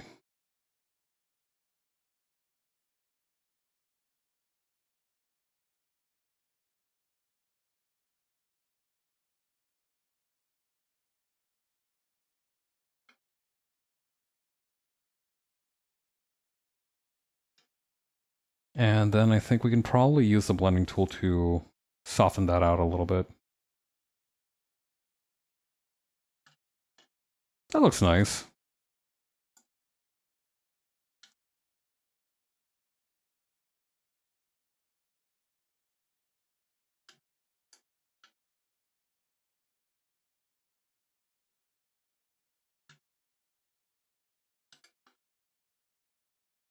We can use a little bit of a lighter tone for the nose and the other sections here.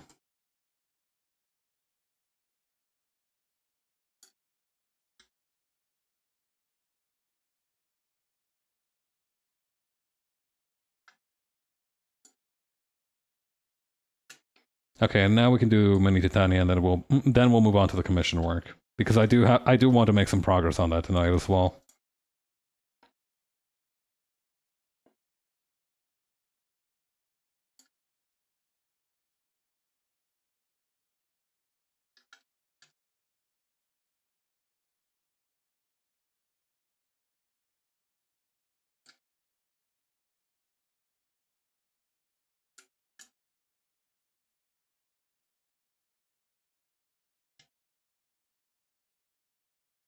Okay, grab this.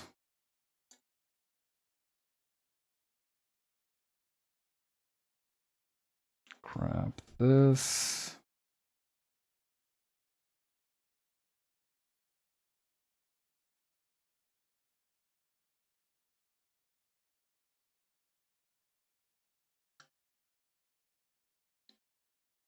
Nice. Okay, this is going really well.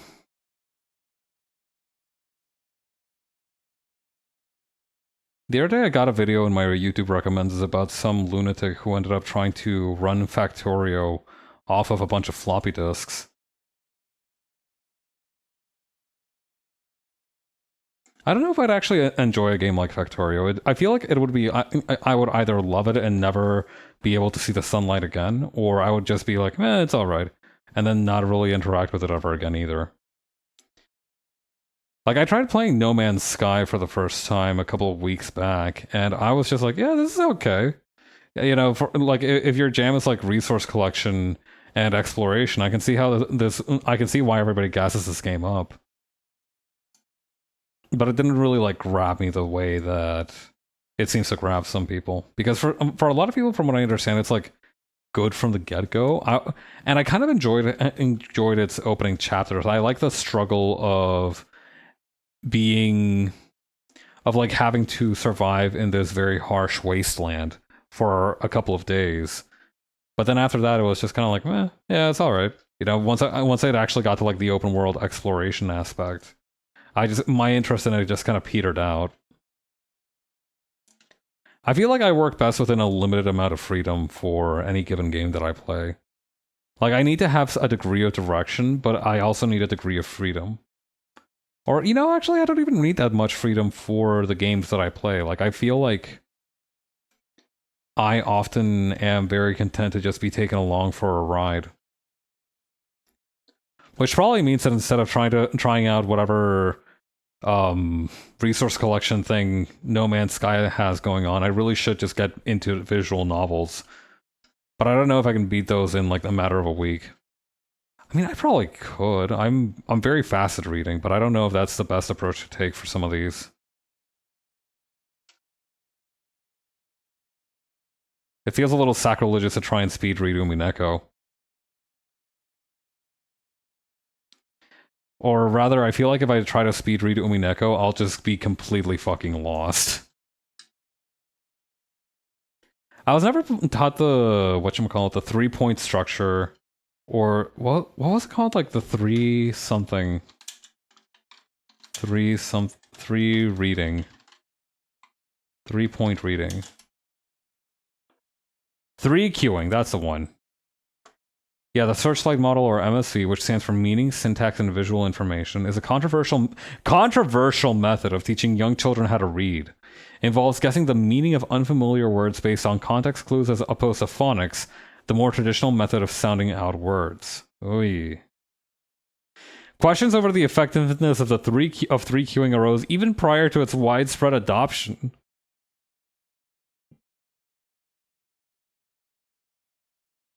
Yeah, no. I do feel like I was taught specific methodologies for reading quickly, but I don't. But they never brought up 3 queuing.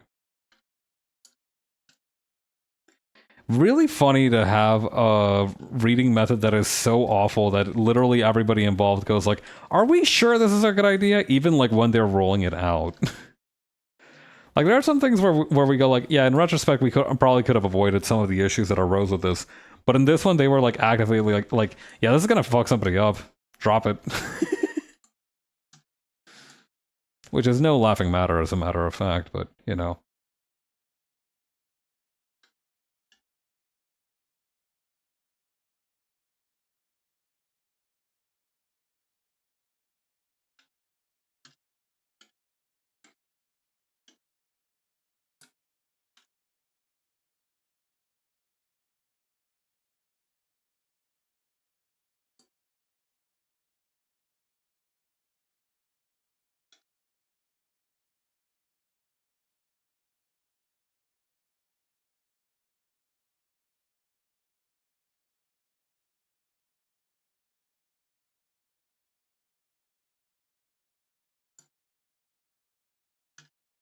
Okay.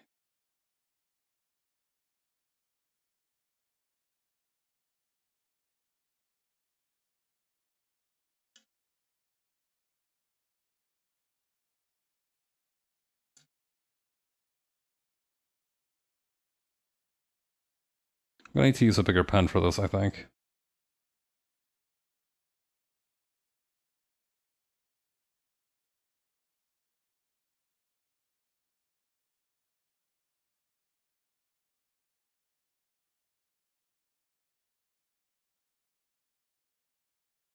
Might also benefit from using a slightly different color for the actual eyebrow. There we go. Might actually just remove it altogether, come to think of it.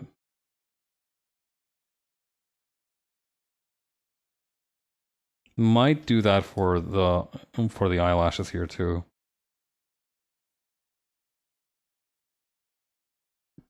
I don't know though. I kind of like having a little bit of it poking out.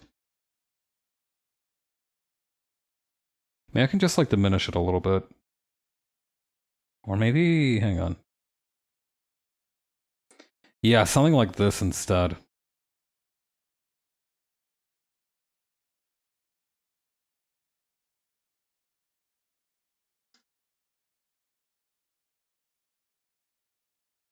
Now, where is the color layer?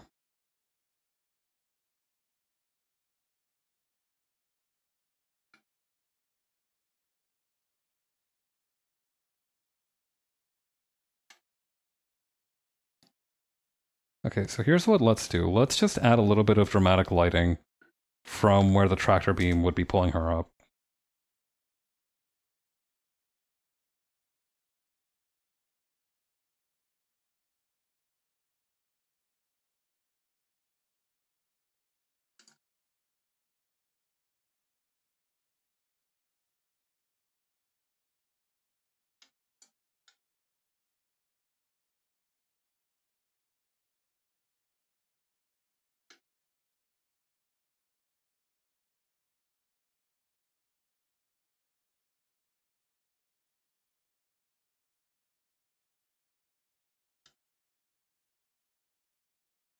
Okay, there we go.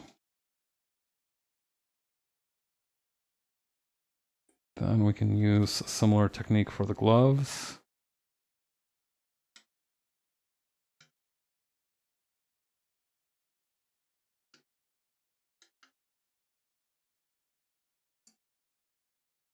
And a little bit for the highlights on the dress.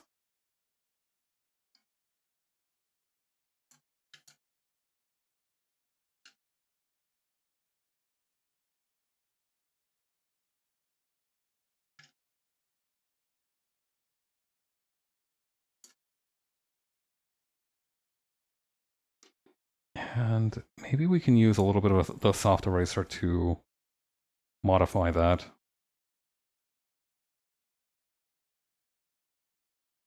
Maybe a little bit of the blending tool as well.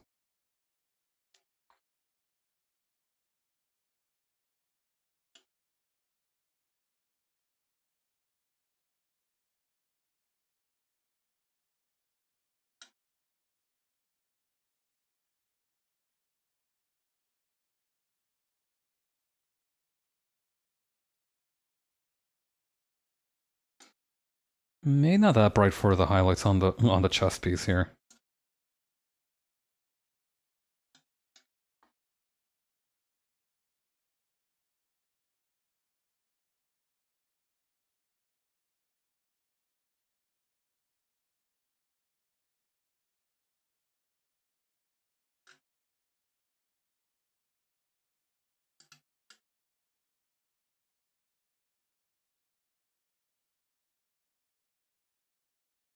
And then just diffuse this out a little bit like this.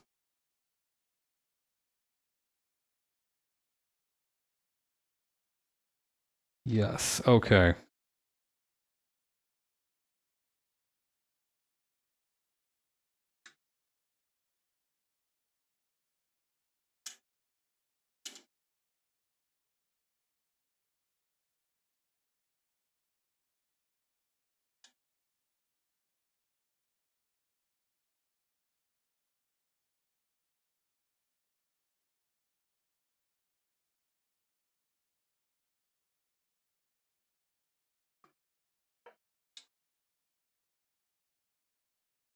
There we go.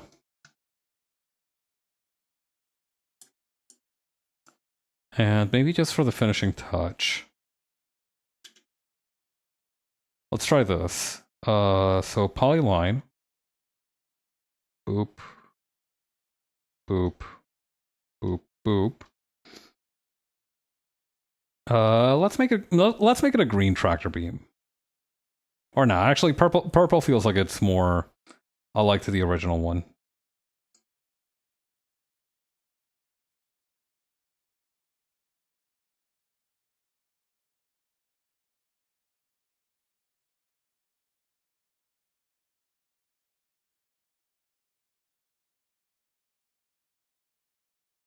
Okay, actually this one would probably be on the behind her first. And then on top of that, we would have a much lighter one.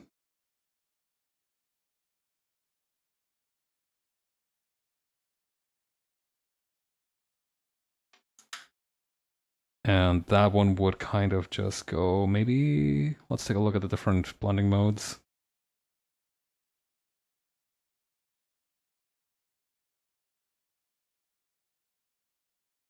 None of these are really calling out to me.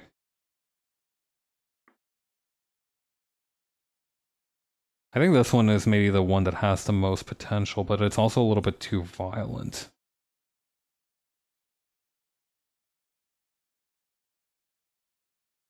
Ooh, this one, I think this one's a winner. And then we'll have very light little lines.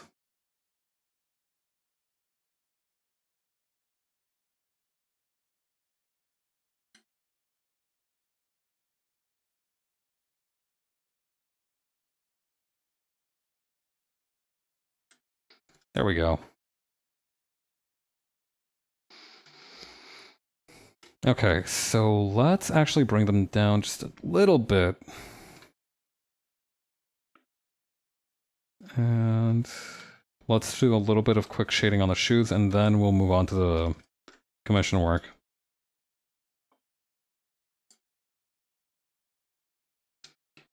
Okay, looking at it like this, the shoes don't really match the rest of the outfit, so I might just play around with their tone real quick.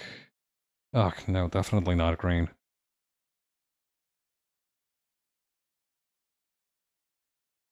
Ooh, maybe actually, yeah, like maybe matching with the lighter parts of the skirt like this. Yeah, okay, yeah. That way we also don't need to worry too much about the shading colors.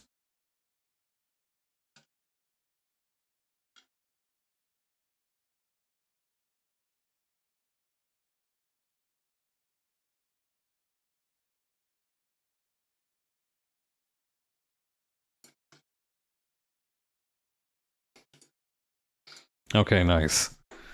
Yeah, I think that'll do it for the sketches. I've been meaning to draw this one, so I'm glad we got that one all dusted. I took a lot of screenshots of Titania. Her design's just so charming. Okay, what else should be in here? These two. Yeah, we'll worry about the rest of these another day.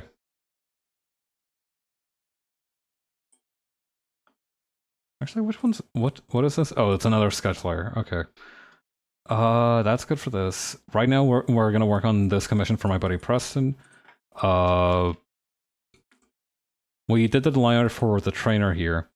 This is an outfit swap idea. So that's a trainer and this is gonna be Tachyon. Tachyon.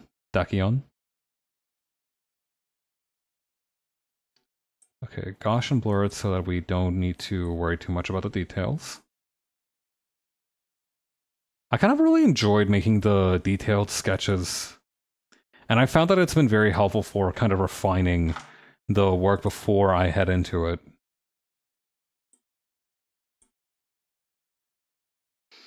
Like, it helps me have a more complete idea of like what the finished picture will look like, which I think it has been hugely helpful.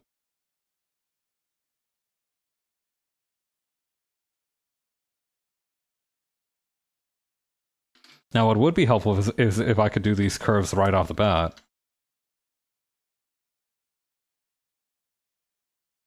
Come on, buddy. I know you got it in you. There we go.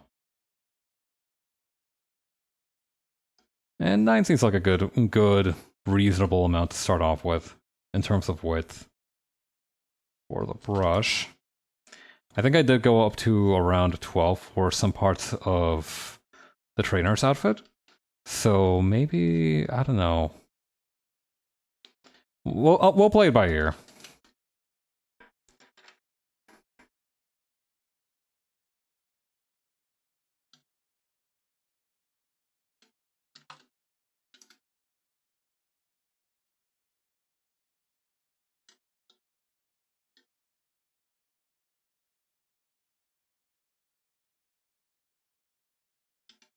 Okay.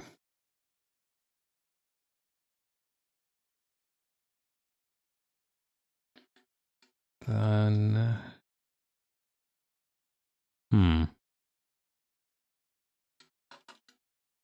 I feel like I always have a difficult time rendering Takyon's hairstyle. Like, at the same... it's very pointy, at the same time it's very curvy. If that makes sense? Like, I know it's just a wolf cut, and it shouldn't be that challenging, but like... I don't know, something about it throws me off. I think part of the debuff for me is that I haven't actually played the game or seen the character in motion. So I haven't had as much exposure to how she should be, how she should look.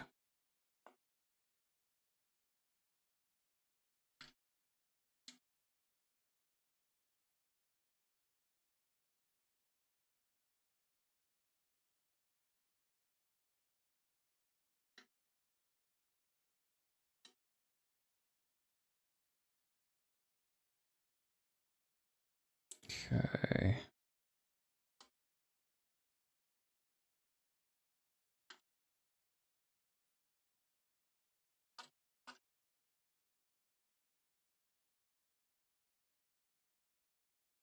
I think that's pretty good. I think maybe part of it will get erased like this. once we start drawing the actual clothes, but I think this is a good starting point for that much.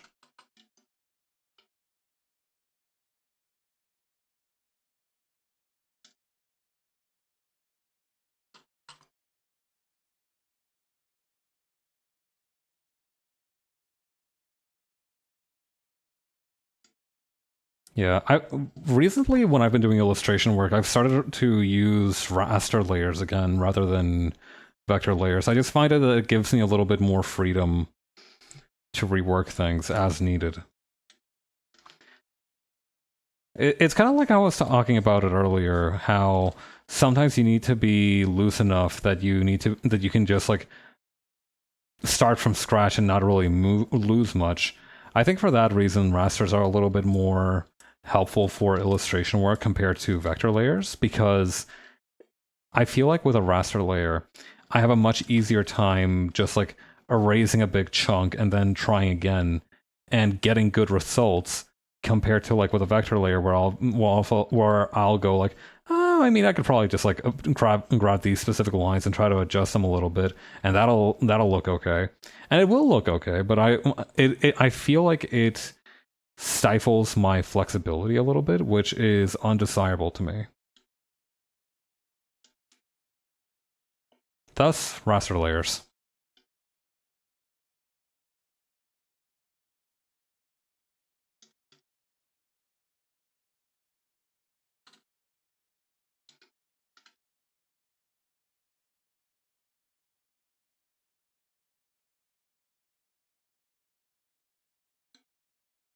Okay.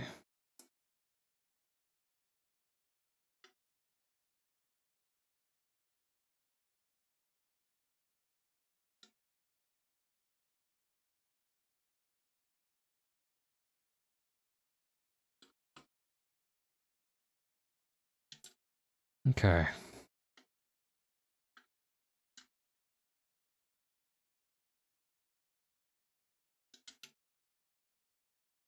This is one of the new albums I picked up? No.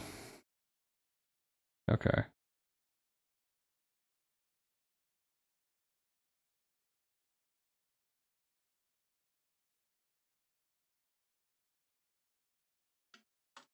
Okay.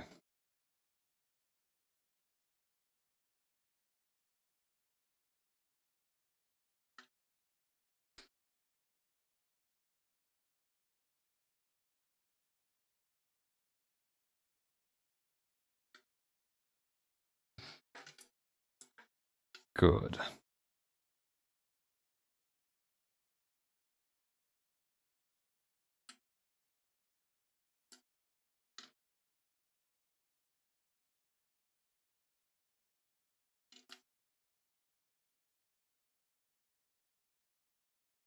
Okay. No, not quite. Let's start turning around the canvas. That is something that I'm proud of, and something that I think I've grown with a lot, is that now I'm much more agile with turning around the canvas to get a better positioning for the wrist and my hand's curvature to make a line properly. You know, I talk a lot about things that I wish I'd improved, but this is one of the ones that I'm happy that I did. A friend of mine gave me some advice once, and he suggested that, you know, I went to him essentially saying that I feel like sometimes I have a problem that when I finish an arduous task or when I finalize a long-term project, you know, like this extends, this is not just for my day job, but it even extended to like the day that I collected my diploma when I graduated, for example, from university. I acknowledged that it was a good thing. I knew intrinsically that what I had done was worthwhile and impressive, but at the same time, I couldn't bring myself to feel like excitement for it. I was just kind of like, okay, well, that's done. And, you know, I'd already moved on to the next thing.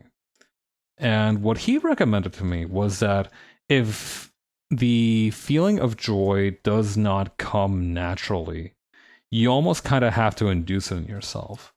Like if something good happens to you, even though there is more work to be done, it's also important to at least celebrate that. And, you know, mark it in a specific way. Because otherwise, First of all, looking at it from a sort of liminal psychology perspective, I don't know if that's a real term, but that's the closest one that I have. By creating that meaningful event, that celebration, that feast, that maybe it's like an investment that you make in furniture, right? By creating a new memory based around that achievement, you almost kind of begin not gaining joy out of the material thing, but at least like marking it in your mind as something to be proud of and something to be happy about. And I thought that was ridiculously wise. I thought that he was really spitting. Shout out to Leah, my friend who gave me this advice. But yeah, the as a whole, I think that I've when you do, it's almost a little bit like acknowledging your progress, because if you don't do that for yourself, very few people will do it for you, right? It's very unlikely that others will help you acknowledge your progress. In some cases, like even though it's their job, right? Like if like you're going for a job or for like an evaluation at your day job or whatever, right? Even then, sometimes they don't specifically speak to what you've accomplished or the specific ways in which you've grown, just the kind of feedback that you've gotten. And that one doesn't always discuss your actual growth. That one just says, yeah, they've been doing good, or they could stand to improve in this section. It's an evaluation, not a sort of. I mean, it can be a sort of measurement, but that's I've kind of been killing it since day one at my day job. So that's my evaluations tend to be more like, yeah, nothing to report, keep doing what you're doing, more so than, okay, this is where we were last time, how can we improve this? I need to pull up Daisuke's reference sheet.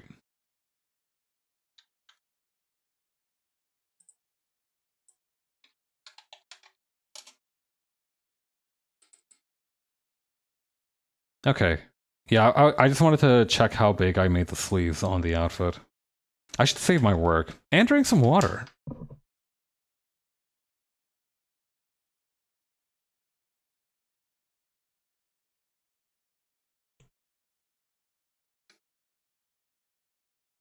Okay.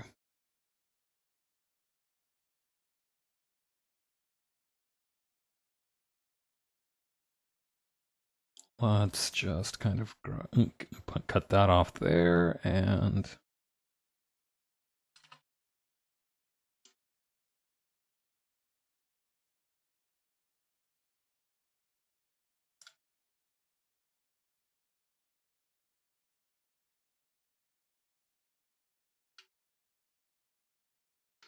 no, actually, I had a little line here for something, but I don't know what, because you wouldn't be able to see the sleeve back here. I wonder what that was supposed to be. Well, it's just a couple of lines, so I don't think it'll harm me if I leave it out.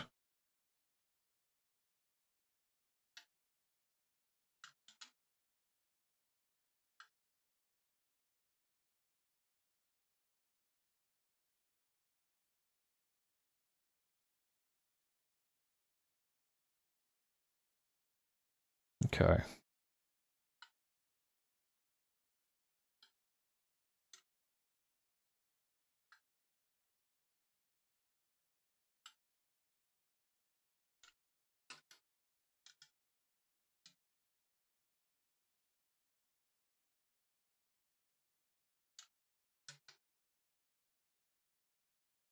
God, I like how wrinkly this one is gonna be. I hope I don't end up regretting that. Because sometimes I do and go back and go like, oh, I should have left some of these wrinkles up to the like shading stage or whatever. But I'm gonna try and be better about that as well. I feel like I get a lot of satisfaction out of making a good wrinkle in clothing. Me when I invent the machine that's the opposite of an iron. No, but more seriously, I find that like crinkling clothes create. I don't know why. Maybe it's this way for everybody, and that's why people who are so good at like showing the crinkles in clothes do it so frequently. But I really enjoy like making a good little crinkle. I don't know. Like obviously it's satisfying whenever you make a good line anywhere in your drawing. But I think especially in like clothing wrinkles, there's something very like you know how like when you cook something very well, it tastes better. That's almost how it is. Like sometimes you do something well, but it just looks competent. But sometimes you make a line that's so good, you're like you almost like want to pat yourself on the back a little bit.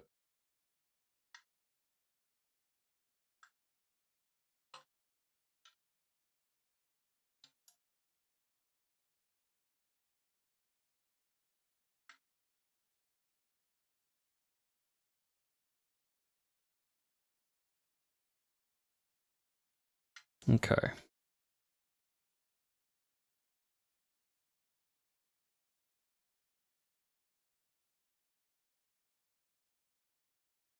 I need to make plans with my friend to rewatch RoboCop and maybe watch some of the other movies in its franchise as well.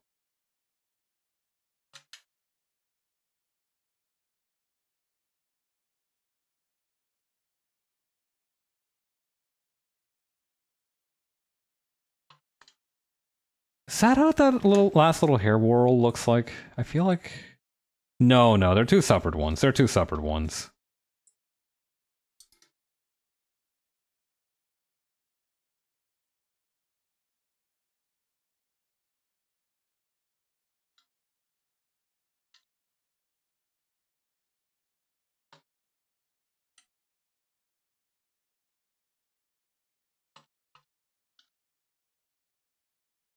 Oh yeah. Actually, I could make a little curve here. Does that look like what she actually has? No.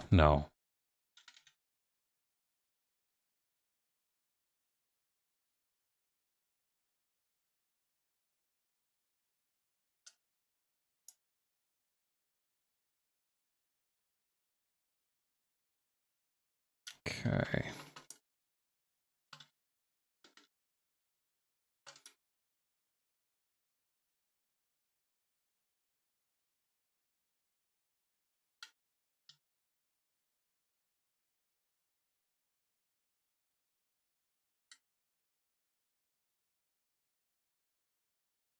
Okay.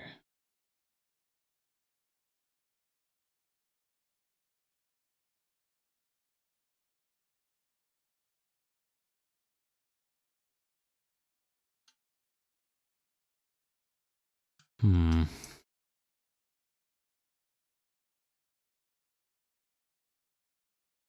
Whoops. Let's try that again.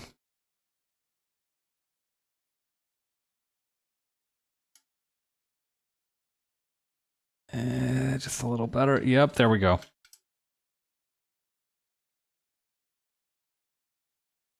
And let's try this actually.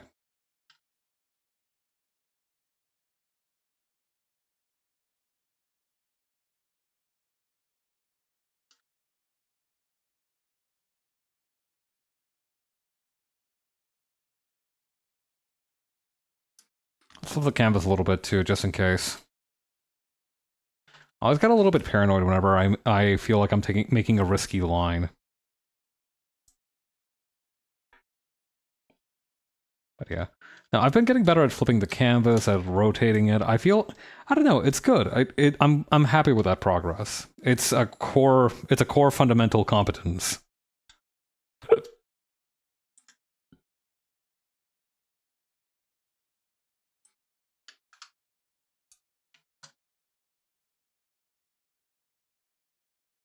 Okay.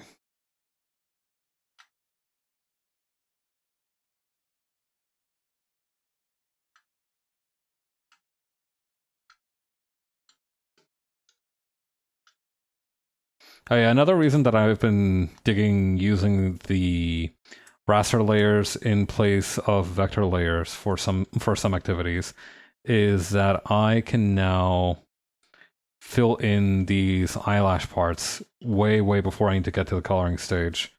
And I don't know, I find it soothing.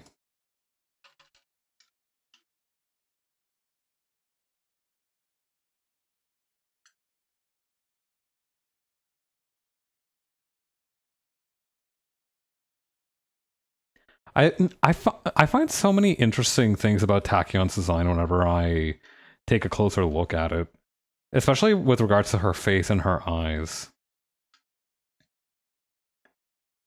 Like the eyes in particular have like this have like their obviously they have like that little stripe pattern which makes them look a little bit odd. But another thing that I've noticed is that her pupils are exact circles. And that makes her look a little bit unhinged compared to the other people in the other characters in the game who usually have like ovular, not ovular, oval-esque or oval-shaped pupils. Don't say ovular to refer to things that are shaped like an oval. That's not what that means. Funnily enough, that's also something that I discussed with my friend who was telling me about like the Rocky franchise. Ended up coming up in conversation.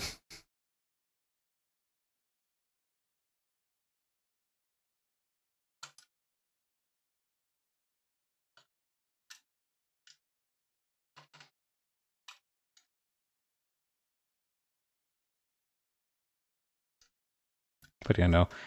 Tachyon really is a masterwork in making a character who looks a little bit unhinged, but not like untrustworthy, if that makes sense. Or actually, no, she does look a little bit untrustworthy. She's kind of a masterwork in making a character that looks unhinged.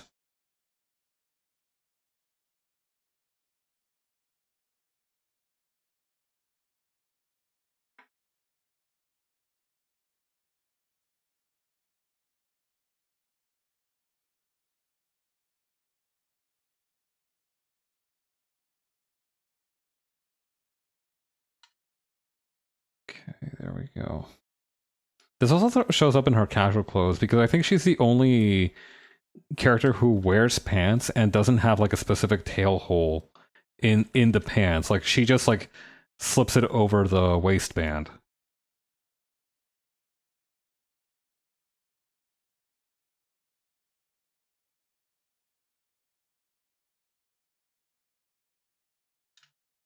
Okay.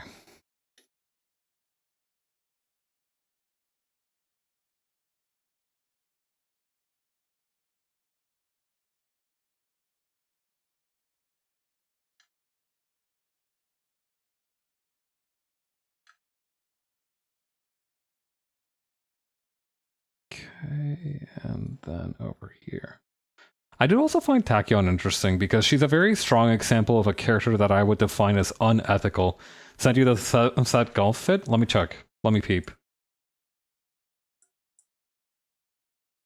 Oh, hell yes. No, this looks real good.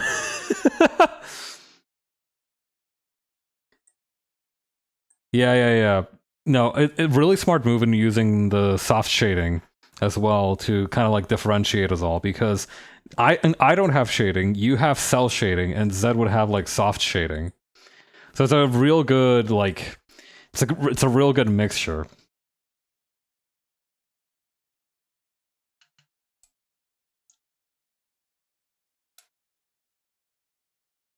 It is also fascinating that combining our art styles looks like we have a third artist on our team. Which we technically do. Zed does do art, but like, you know what I mean? Like we have like a third person doing art for the team.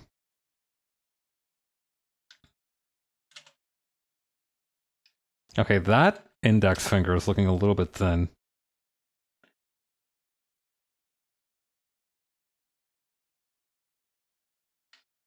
Something that I really like about like games like Fate Grand Order is that they have a variety of different artists and aren't really afraid to show it. I find both ideas, both approaches, right? Because there are two approaches, right? You could make it so that so that the art is like has a uniform style, as is the case in like 99% of things, right? Where even though it's different people working on art assets, you know, they still have like a cohesive design. But I also really like those instances where rather than trying to kind of like create a homogenous art style, they kind of mix it, they just like let everybody's art, every specific artist's ideas and methodologies come through. And while it might be standardized in some aspects, in a lot of cases, a lot of the originality remains, and you get to see. It helps you appreciate a lot just how much effort goes into these things, because then you can see everybody's little like thumbprints on the hands of everybody who worked on this, on a project or on a game or what have you.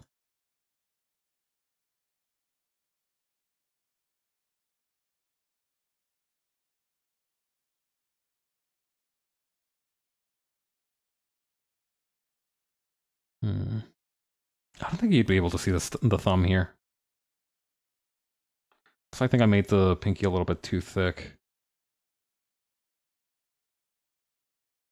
I was about to make a joke like me when I'm drawing My Little Pony fan art, but you know what? I would never say that in that context.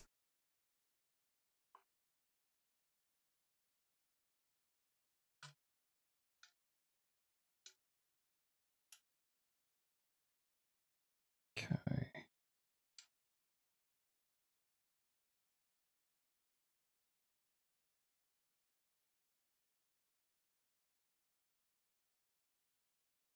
Nice.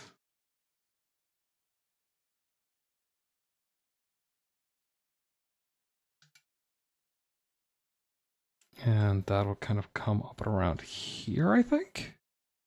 That looks about right.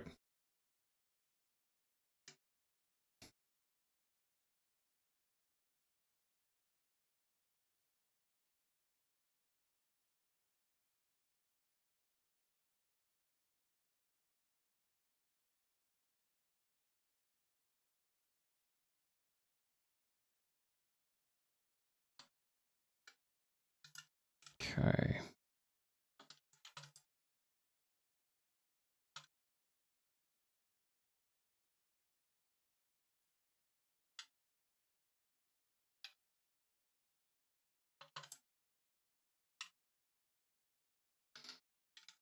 And then over here.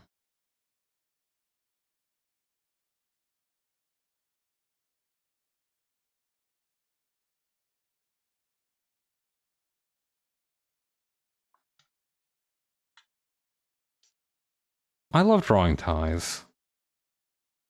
Which makes sense because I like drawing people in office wear.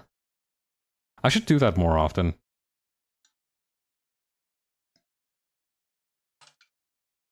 I just need to get back into a stage where I'm just like cooking 3 days out of the week. Because I think that's the only way I'm going to be able to draw everything that I want to draw.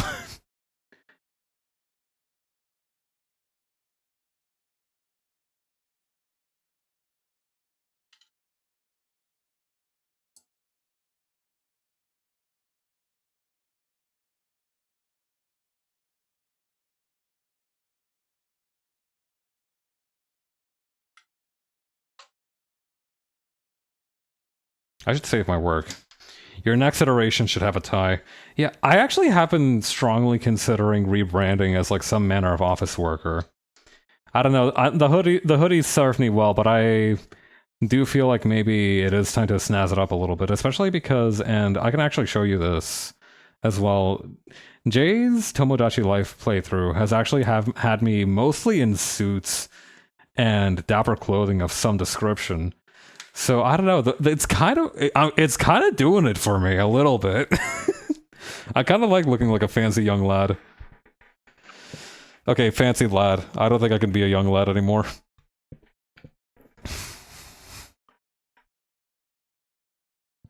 Once you hit 26, I think you're no long you can no longer be a young man. You're just kind of a man. And that's not something to be sad about, right? You're a little bit older, hopefully a little bit wiser. But you will miss it. There will come a day when you miss being called a young man.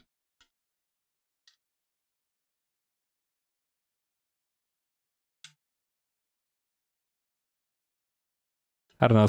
Something about the youthful the youthful innocence of the phrase is just not applicable to somebody who's like longer in the tooth.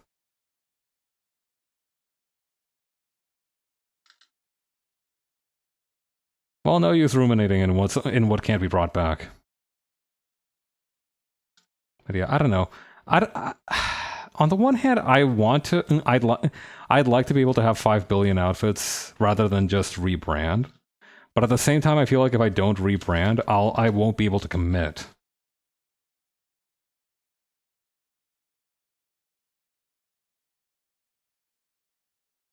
But I don't need. Yeah, it's a little bit complicated to think about. Probably after September, I'll have more time to take latitude on it, if that makes sense. Or no. I'm thinking of this phrase like, I've never had the latitude to look back on my life as a basis for what I'm trying to say. And that's not really applicable because latitude is really just an opportunity to have to like perform a little bit of a retrospective, if that makes sense.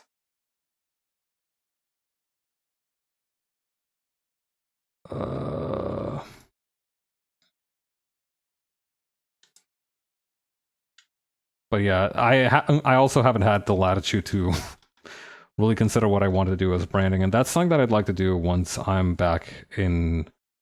Once I finally completed all my obligations in October.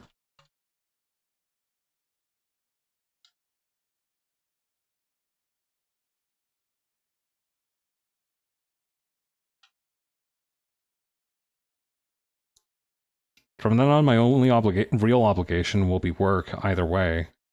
And, you know, while that's going to demand a lot of me, I think, especially in these first few months, I'd like to try to maintain a better balance.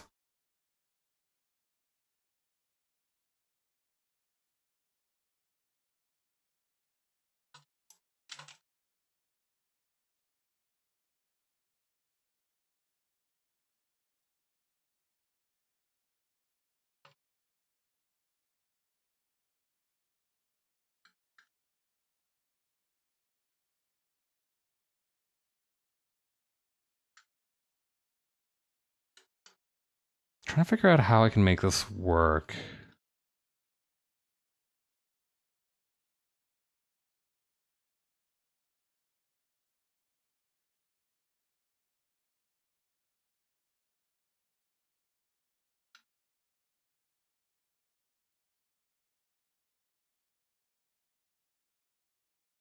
And then over here. Perfect.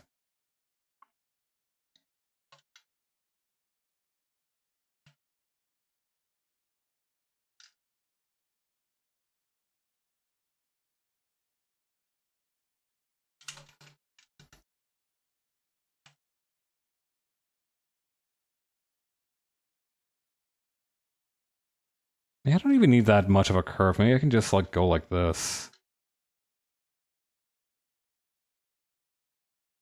That? No. I mean, kind of. I don't know. Let's flip it around and see if we can't figure this out a little bit better. Maybe even without the... Yeah, like that.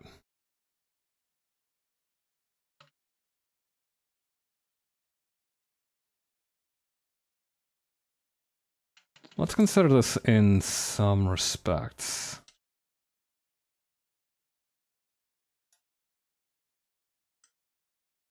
Okay.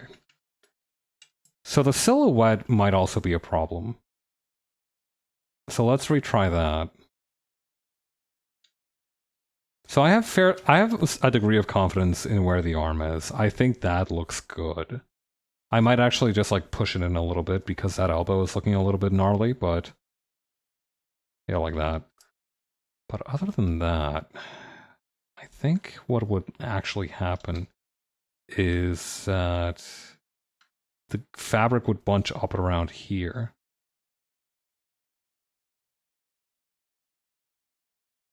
Yeah, okay.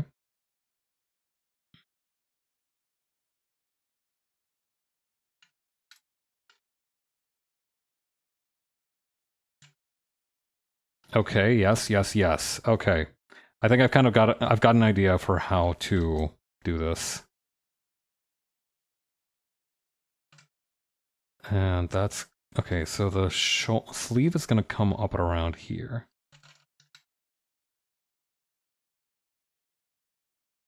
And let's turn on the reference again, just so I remember where we're at. Okay. So maybe we can think a little bit bigger.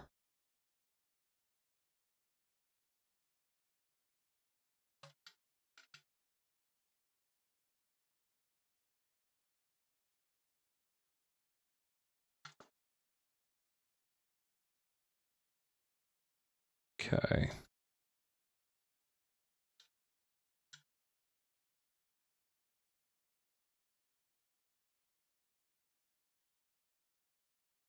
Sort of like this. Maybe we can even incorporate that into the folds over here. Ah, no, that doesn't look right. I think it would look a little bit more like this.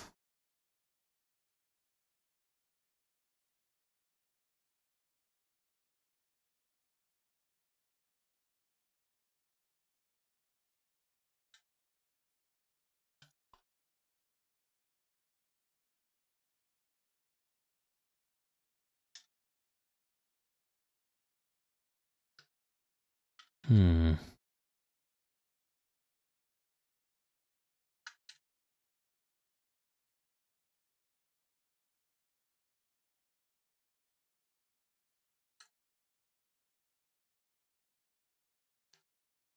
Okay, nice. And maybe actually get rid of this one.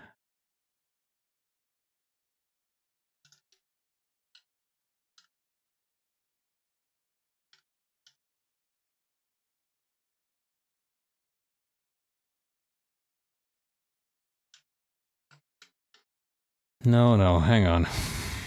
Okay.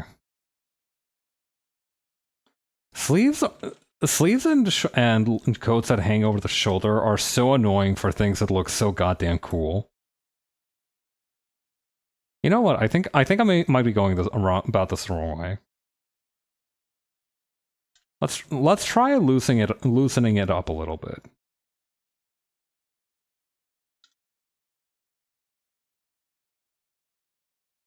So almost like this, where we still have a little bit of the old one poking through, but we also have it like this, just like draping over.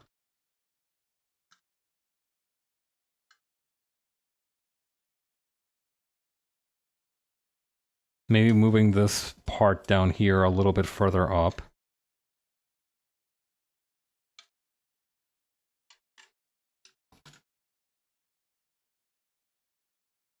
Maybe a little bit more like this. Yeah, I think that works better with the kind of kinetics of the other side of the jacket. Oh my, this little part here looked good in theory. I think I'm going to remove it in practice.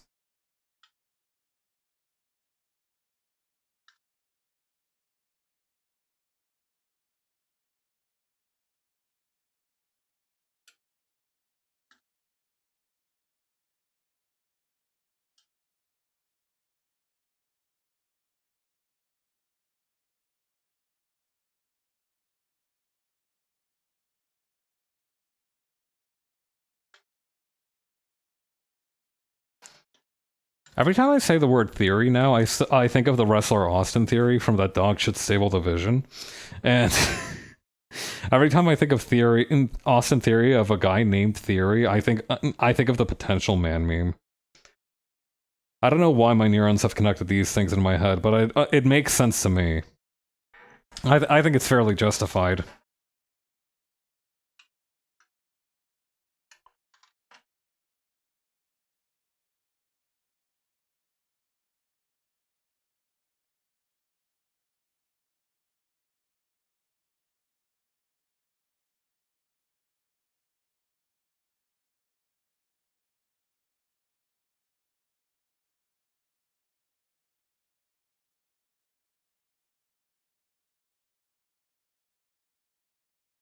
Hmm.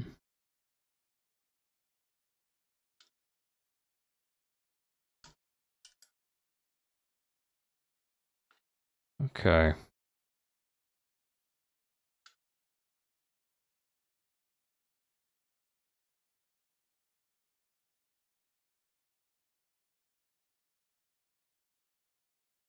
A little bit further up. There we go.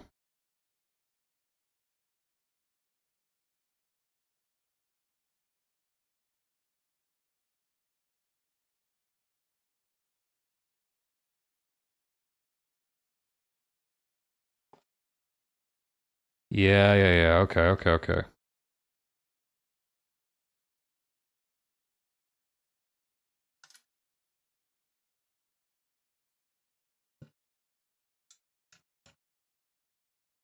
Okay, I'm liking this. That being said, for this next part here, alright, first of all, let's fix up this little segment here because this does not make sense.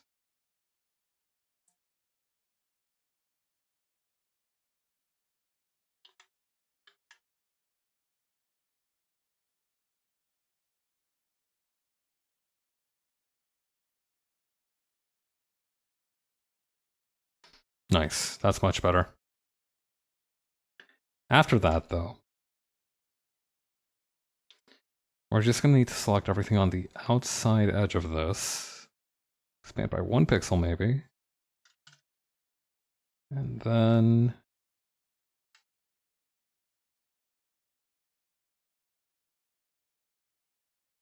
there we go.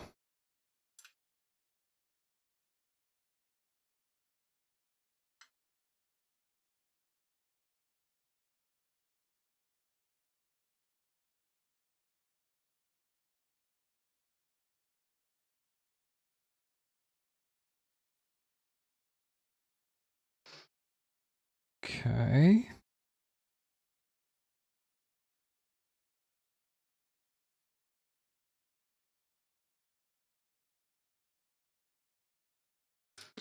I feel like I almost need to make it a little bit longer in terms of the little elastic bit here.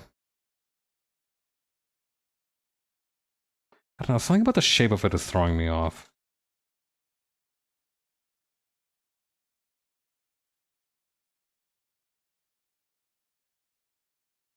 Okay. Yeah. Okay. We can work with that.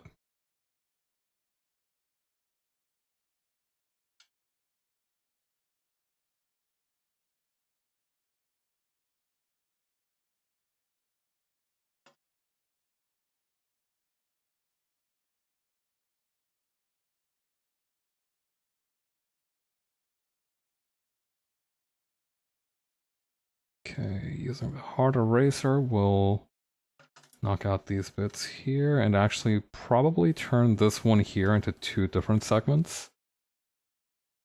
I think that looks a little bit more natural. After that... alright for time. We can go a little bit longer. I don't know if we'll finish the line art, but, you know, we can probably get a little bit farther than this.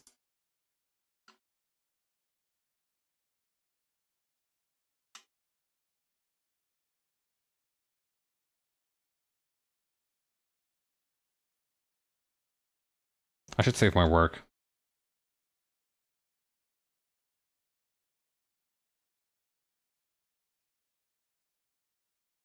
Okay, my computer has now twice in a row done this thing where it like shows a little loading symbol. I wonder if that's a cause for concern. It doesn't look like I've dropped any frames from stream, so I don't think that's gonna be a problem, thankfully.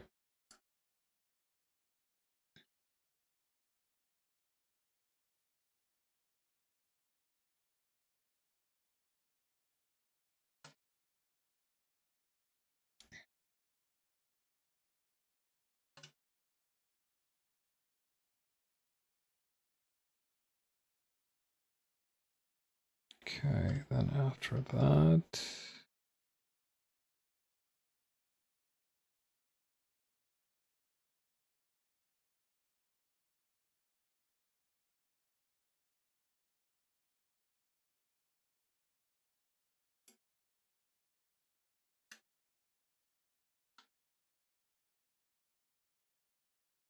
Hmm. I feel like we could probably make a really nice line for the button here. Like this, a little bit. Yeah, that looks good.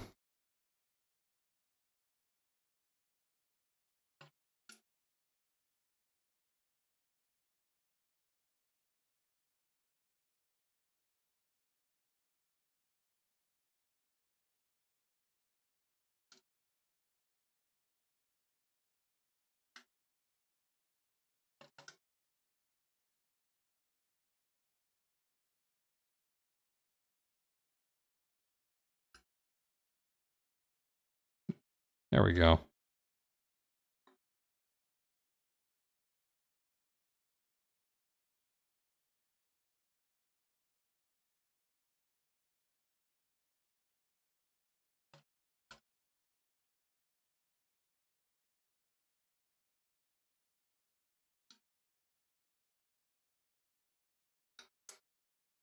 I wonder how I can make it more obvious that this is supposed to be a belt loop, because I feel like right now the waistband is so thick that that doesn't really come through. I mean, on the other hand, what else would it be, right?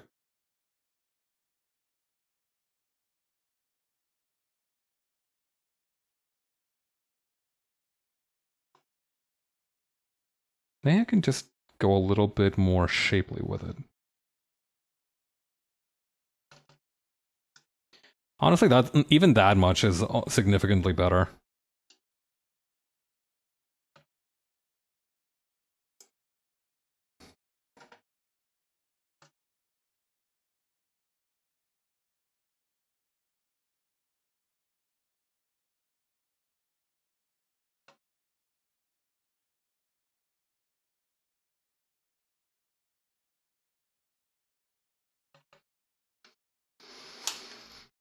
Can do a little wrist stretch real quick. I have been drawing a lot today, come to think of it. Most of the morning, and I did take a little break to do a little bit of arts and crafts for some flashcards that I'll be using. It's been kind of fun. So this the flashcards that I printed have is a set of like 120-ish cards. And the thing is that I don't have access to any like decent printing, or at least I didn't really like. I was like, you know what? I could probably just print these and glue them onto like flashcard sheets. That's going to be much easier than the thing I did last time with these, which was individually write them down using pen, which to be fair did actually help a lot with my memory retention of the cards. But at the same time, you know, I'm looking for a little bit more efficiency this time. I'm trying to practice in a different way, so I don't have time to be doing a billion cards again. I guess I could just reuse the ones that I have, but I don't know. Something about it feels wrong to use those. I don't know. Something about maybe it's because I failed with them before, but it feels like now they have like some kind of like bad stank on them.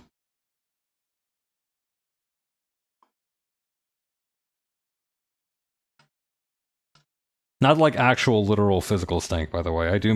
I mean like a sort of metaphysical stank.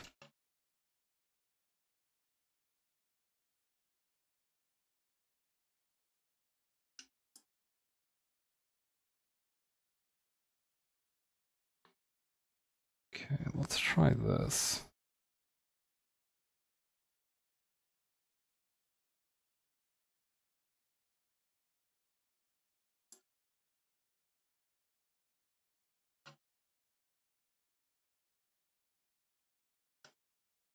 Okay.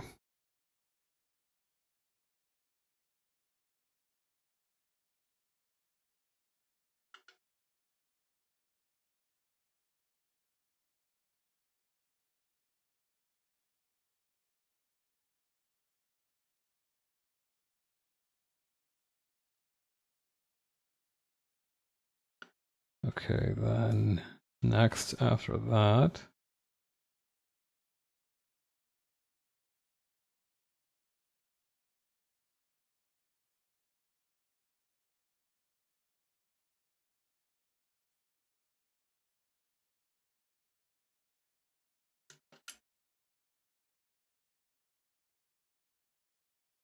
Okay, it'll just be connecting these two, and that's good.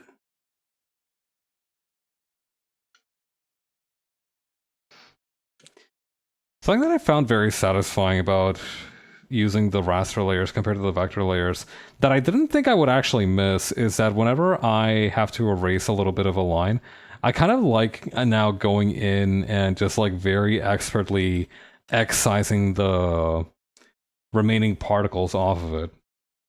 I don't know. I used to find that very annoying, but now it's been kind of nice doing it like I used to. Also, hang on, I need to rework this part here because...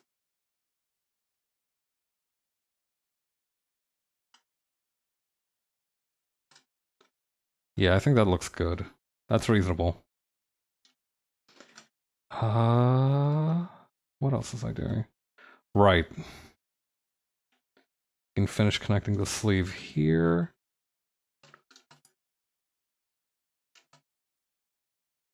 How did I make this circle so perfect?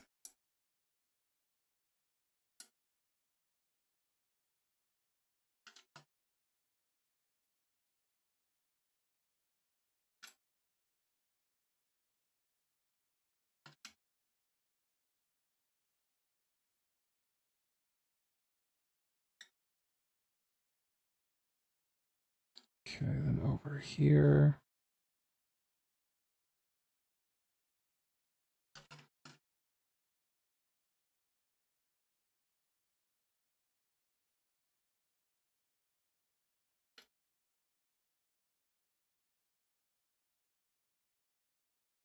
Come on. That's good. I like that I keep saying come on. This is something that I've noticed about myself is that I'll just like gently berate myself like, come on, man, whenever I don't get a line right in the first couple of tries. I don't know if that happens to anybody else, but I genuinely feel the impulse to tell myself to lock in.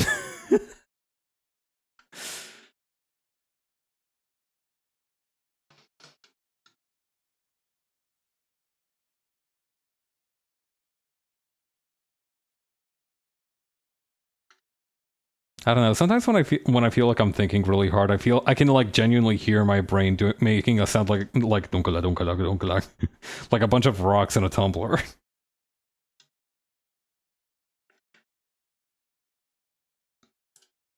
I got that. I got them Fred Flintstone's neurons.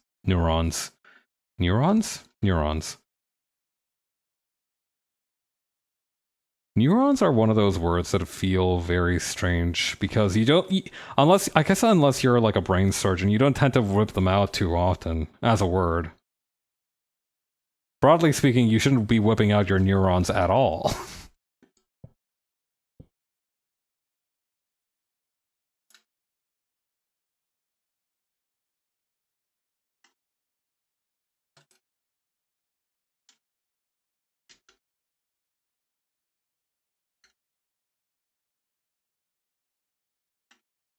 Okay.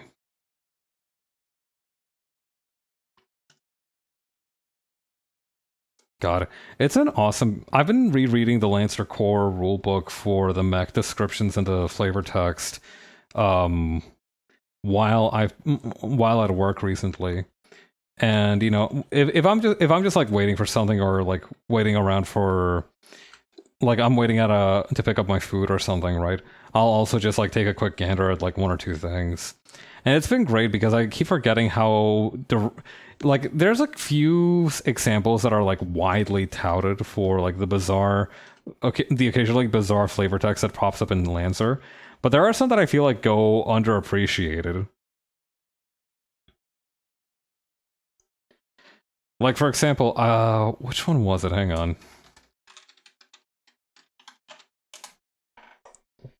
I know it's part of the base roster. Hang on. So, compendium, licenses. For the morning cloak, right?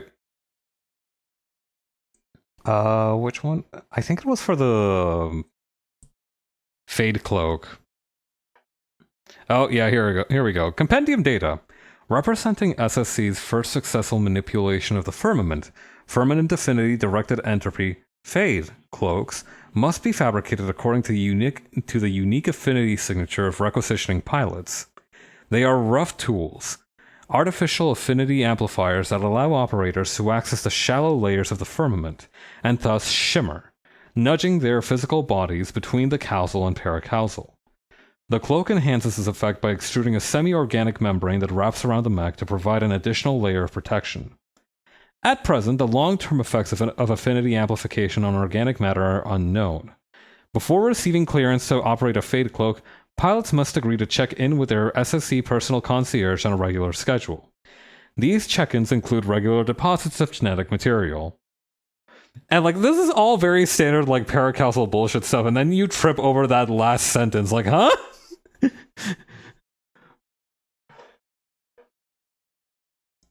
It's very fun. I love Lancer so much.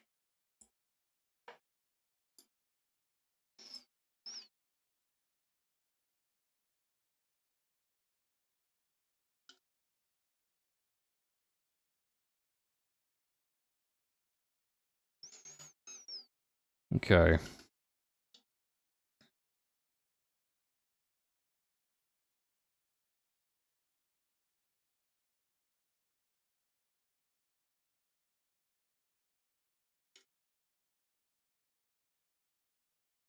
Okay. We might actually finish the line art for Tachyon tonight. Let's go ahead and do that. First the sneakers. These shouldn't take too long. Like I said, a big benefit of having a detailed sketch is that 90% of the time you won't have to figure out anything new. Unless it's like things like earlier where I had to refigure out how the code would fall. Oh no, I kind of don't like it again. Okay, I'll worry about that in just a second.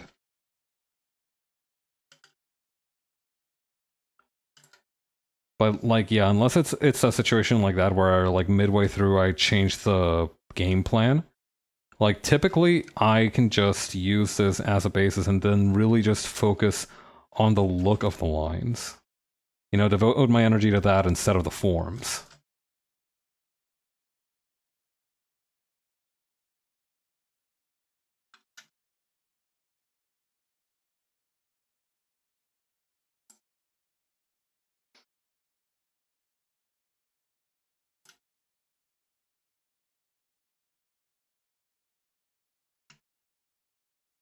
Hmm.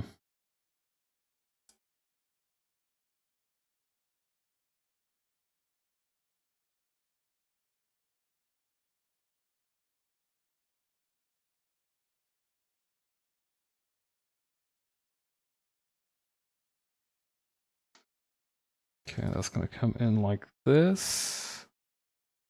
No. Let's keep it the original way.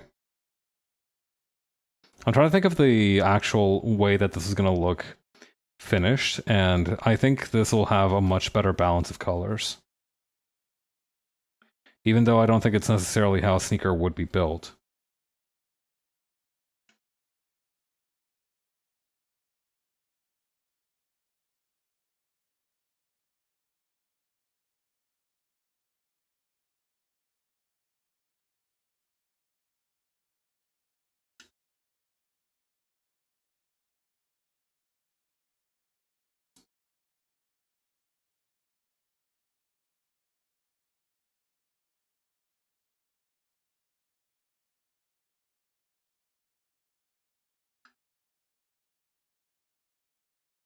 Okay, and then this is gonna kind of come in like this.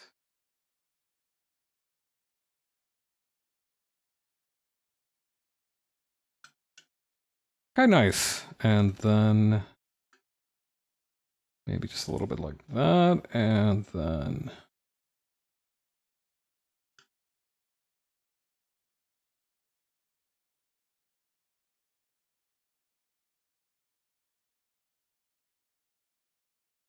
how many of these do I have? 1, 2, 3, 4, 5. 1, 2, 3, 4. 4. 4. 4. 5.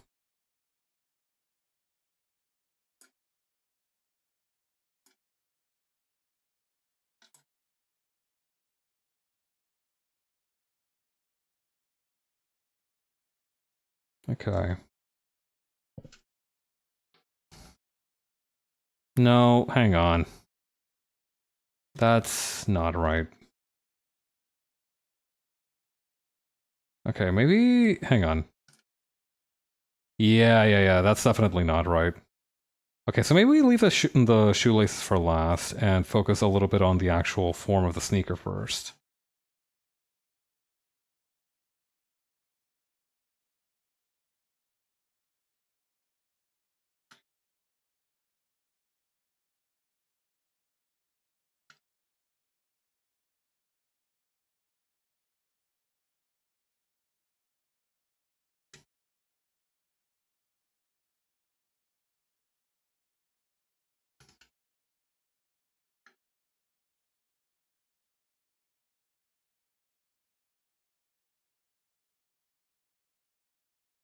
Gonna need like a correct angle for this.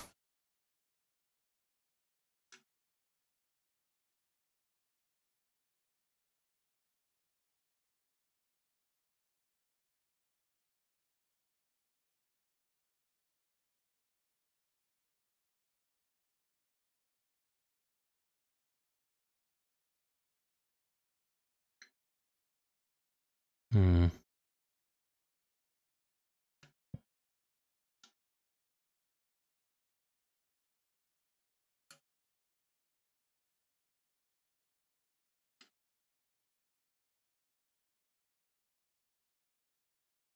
No, this isn't right. Okay, first of all, I think I need to make the cuff longer on the actual pants, and I think that's going to help a little bit. But then the actual shape of it.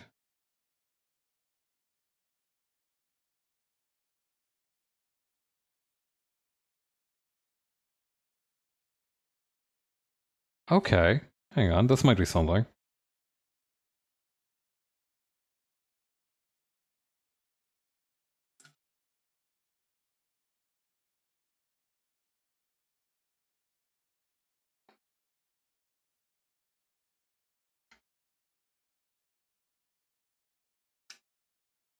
Okay, yeah.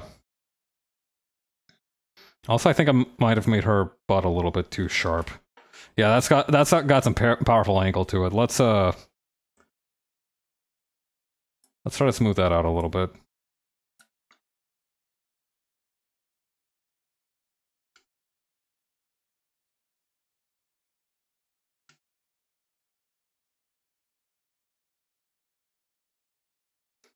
Okay.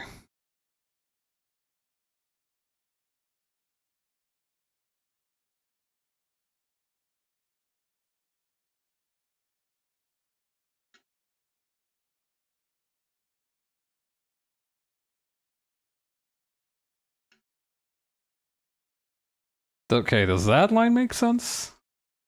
Not really.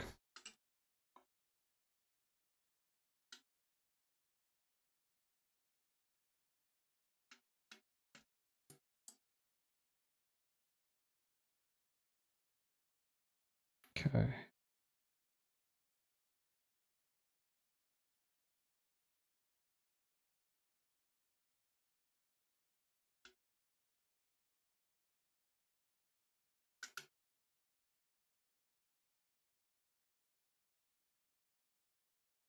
Okay.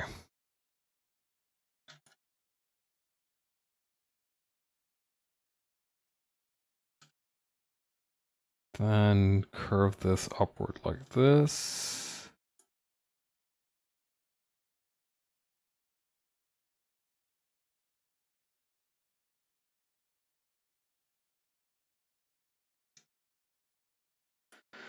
Okay. And then over here.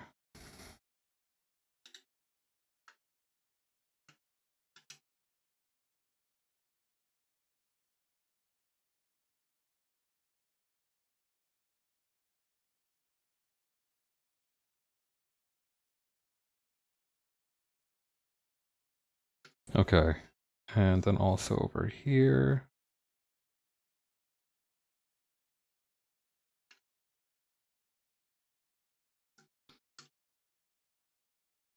What else is there? Okay, I have to rework this part. Can't forget about that. The tail is probably important. And also, I think I missed the top of her head in the first pass, so we'll have to do that too. But like I said, that's fair. That's pretty doable.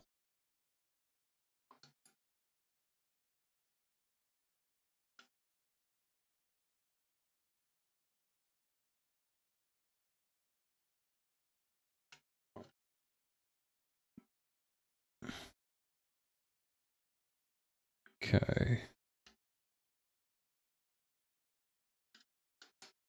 I'm trying to force it too much. I need to find out how to make it more look natural.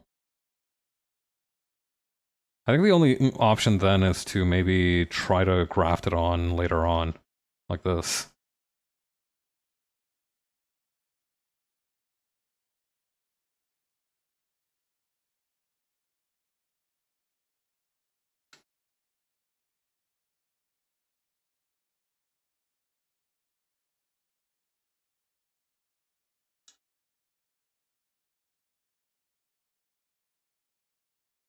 Okay.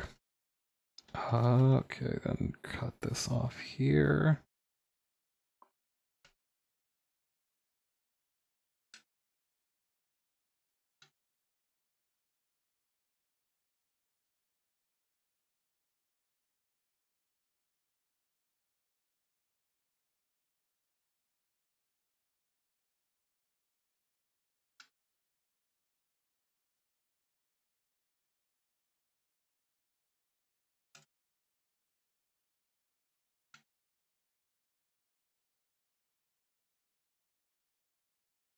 Hmm.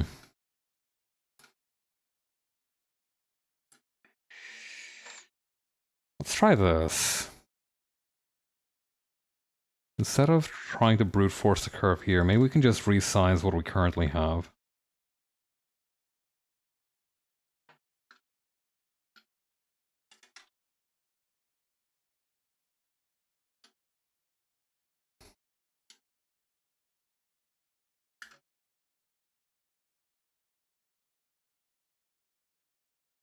You know what? That worked pretty well.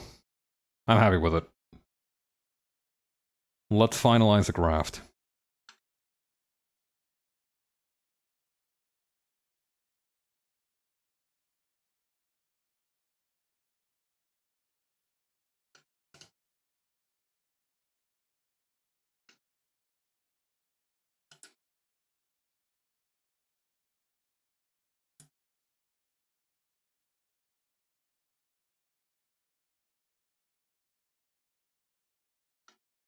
Okay, and then swap this around.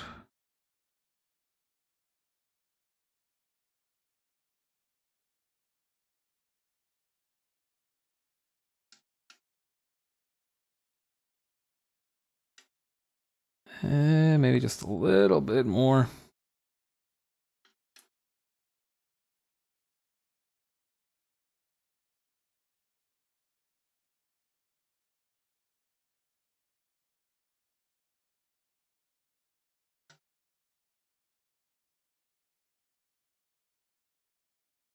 Come on.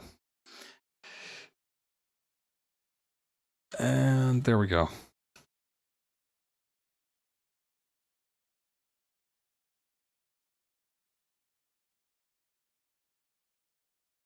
Sometimes I do feel more like a sculptor chiseling away little bits of marble that, unlike actual sculptors, I put there.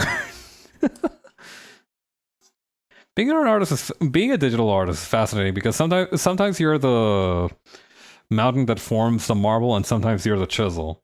Most of the time, you're the chisel, but like sometimes you do need to like. It's like you can like spontaneously regenerate parts of the marble that you chipped off earlier and be like, actually, yeah, that kind of looks nice.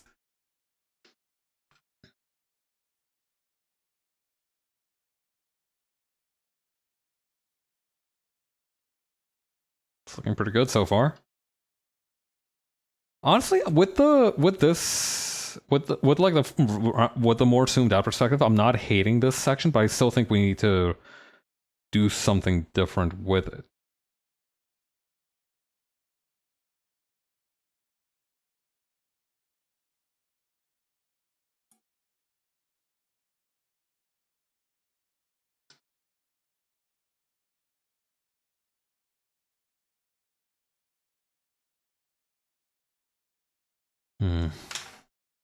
Just gonna stretch my wrists while I brain this out.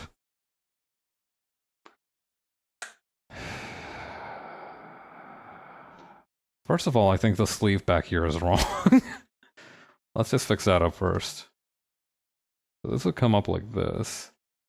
And you know, I do think that maybe just based on how this would go, maybe we would almost see a more...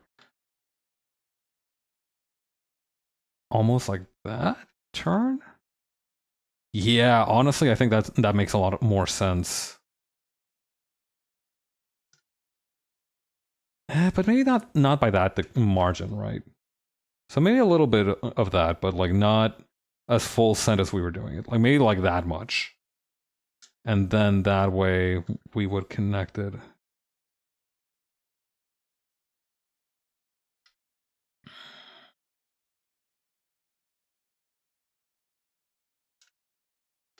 Like that.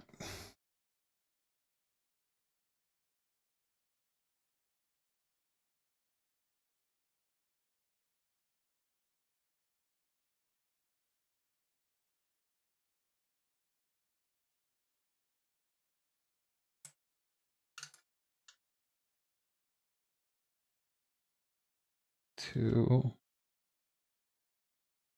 And we can have a little third one here. Okay, honestly, that looks a lot smoother.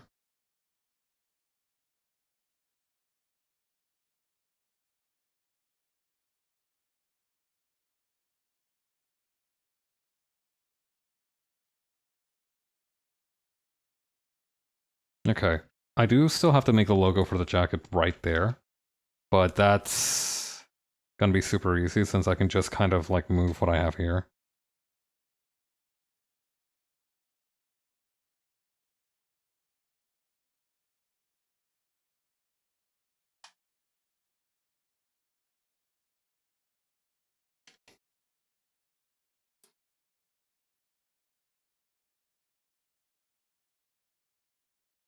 Maybe we can bump this down to like a 7, just for the benefit of having clarity of the actual letters.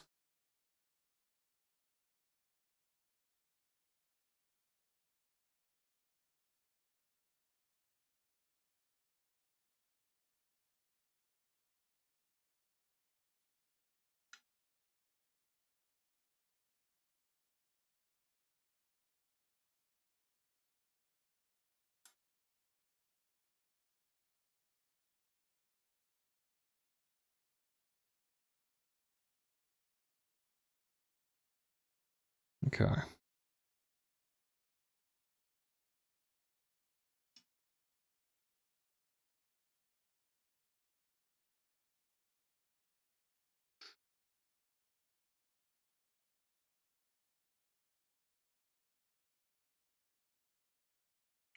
Okay.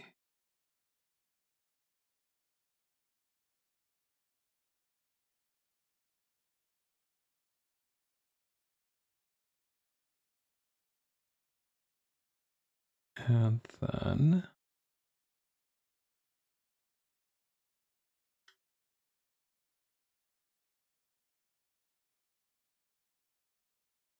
like this. I really like the logo that I came up with for this one. I think it's very simple, but you know, sometimes a little bit of bubble text just gets the job done.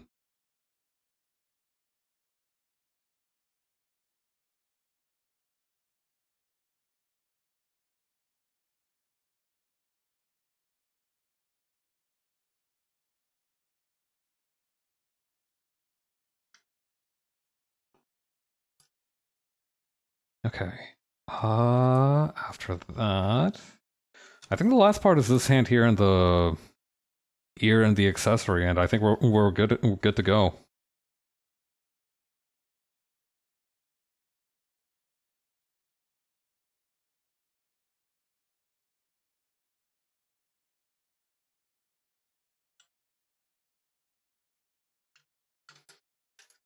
Okay.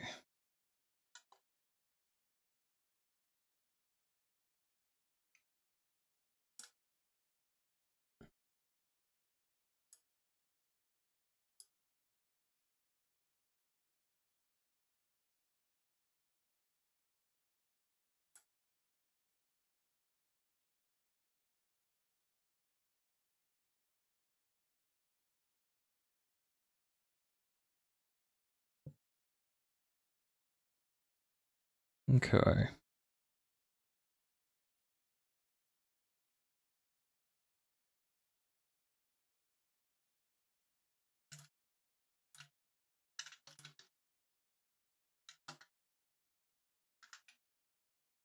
Yeah, actually, maybe if we cut the...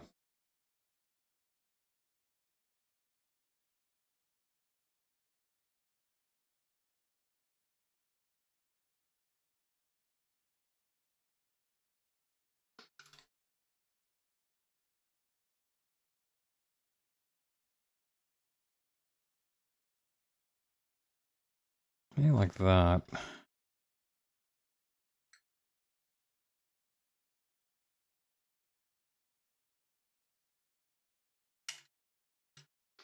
That looks honestly pretty good. And then... Well, okay, I wouldn't say it was pretty good dishonestly. Just to establish that. So, I don't know, maybe... Is that honestly looks pretty good? That is like a backhanded compliment, right? Like, if you're saying that honestly looks pretty good, I feel like the implication there is that you didn't expect it to look good.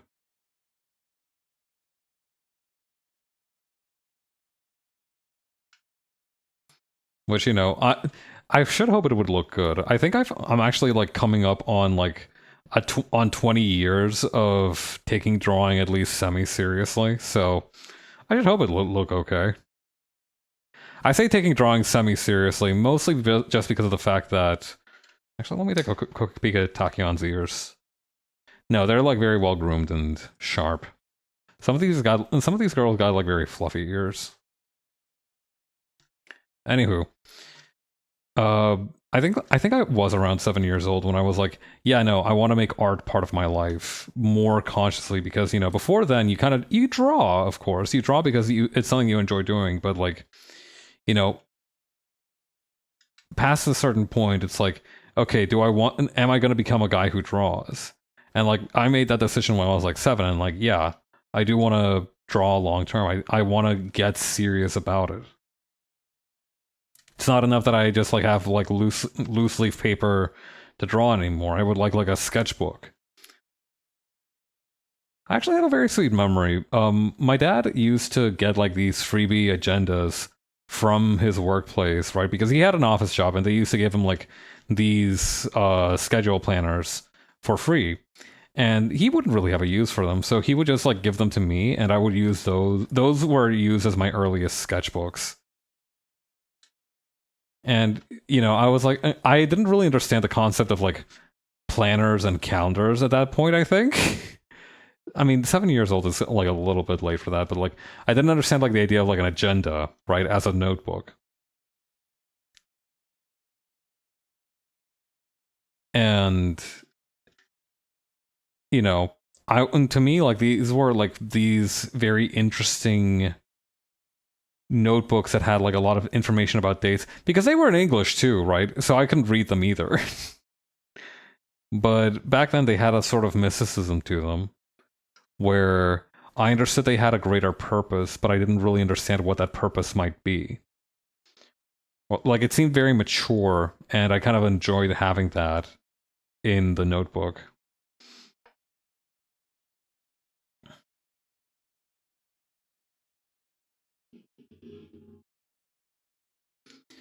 Man, it's kind of a shame that I got handicapped by the fact that I moved to like 3 different countries where I didn't really speak the language when I was a child. Because I feel like if I had been able to develop my language center a little bit more efficiently back in those days, I would have been able to like make so much more progress on literally everything. Thankfully, I've more than made up for the difference by now. In fact, some might say that I talk too much. Sucks to be them, though. I'm not shutting up anytime soon.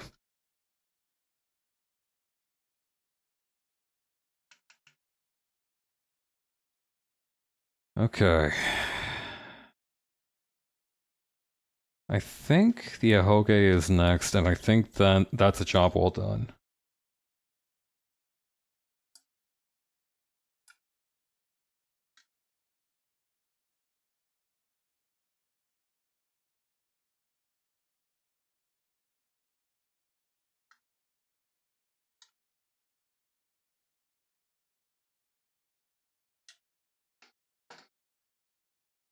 Okay. I think she's good to go. Let's just let's give her a quick flip and see if it looks good as well from the other perspective. Something's wrong with the eye, but I think it's an easy fix as long as we do this. And maybe...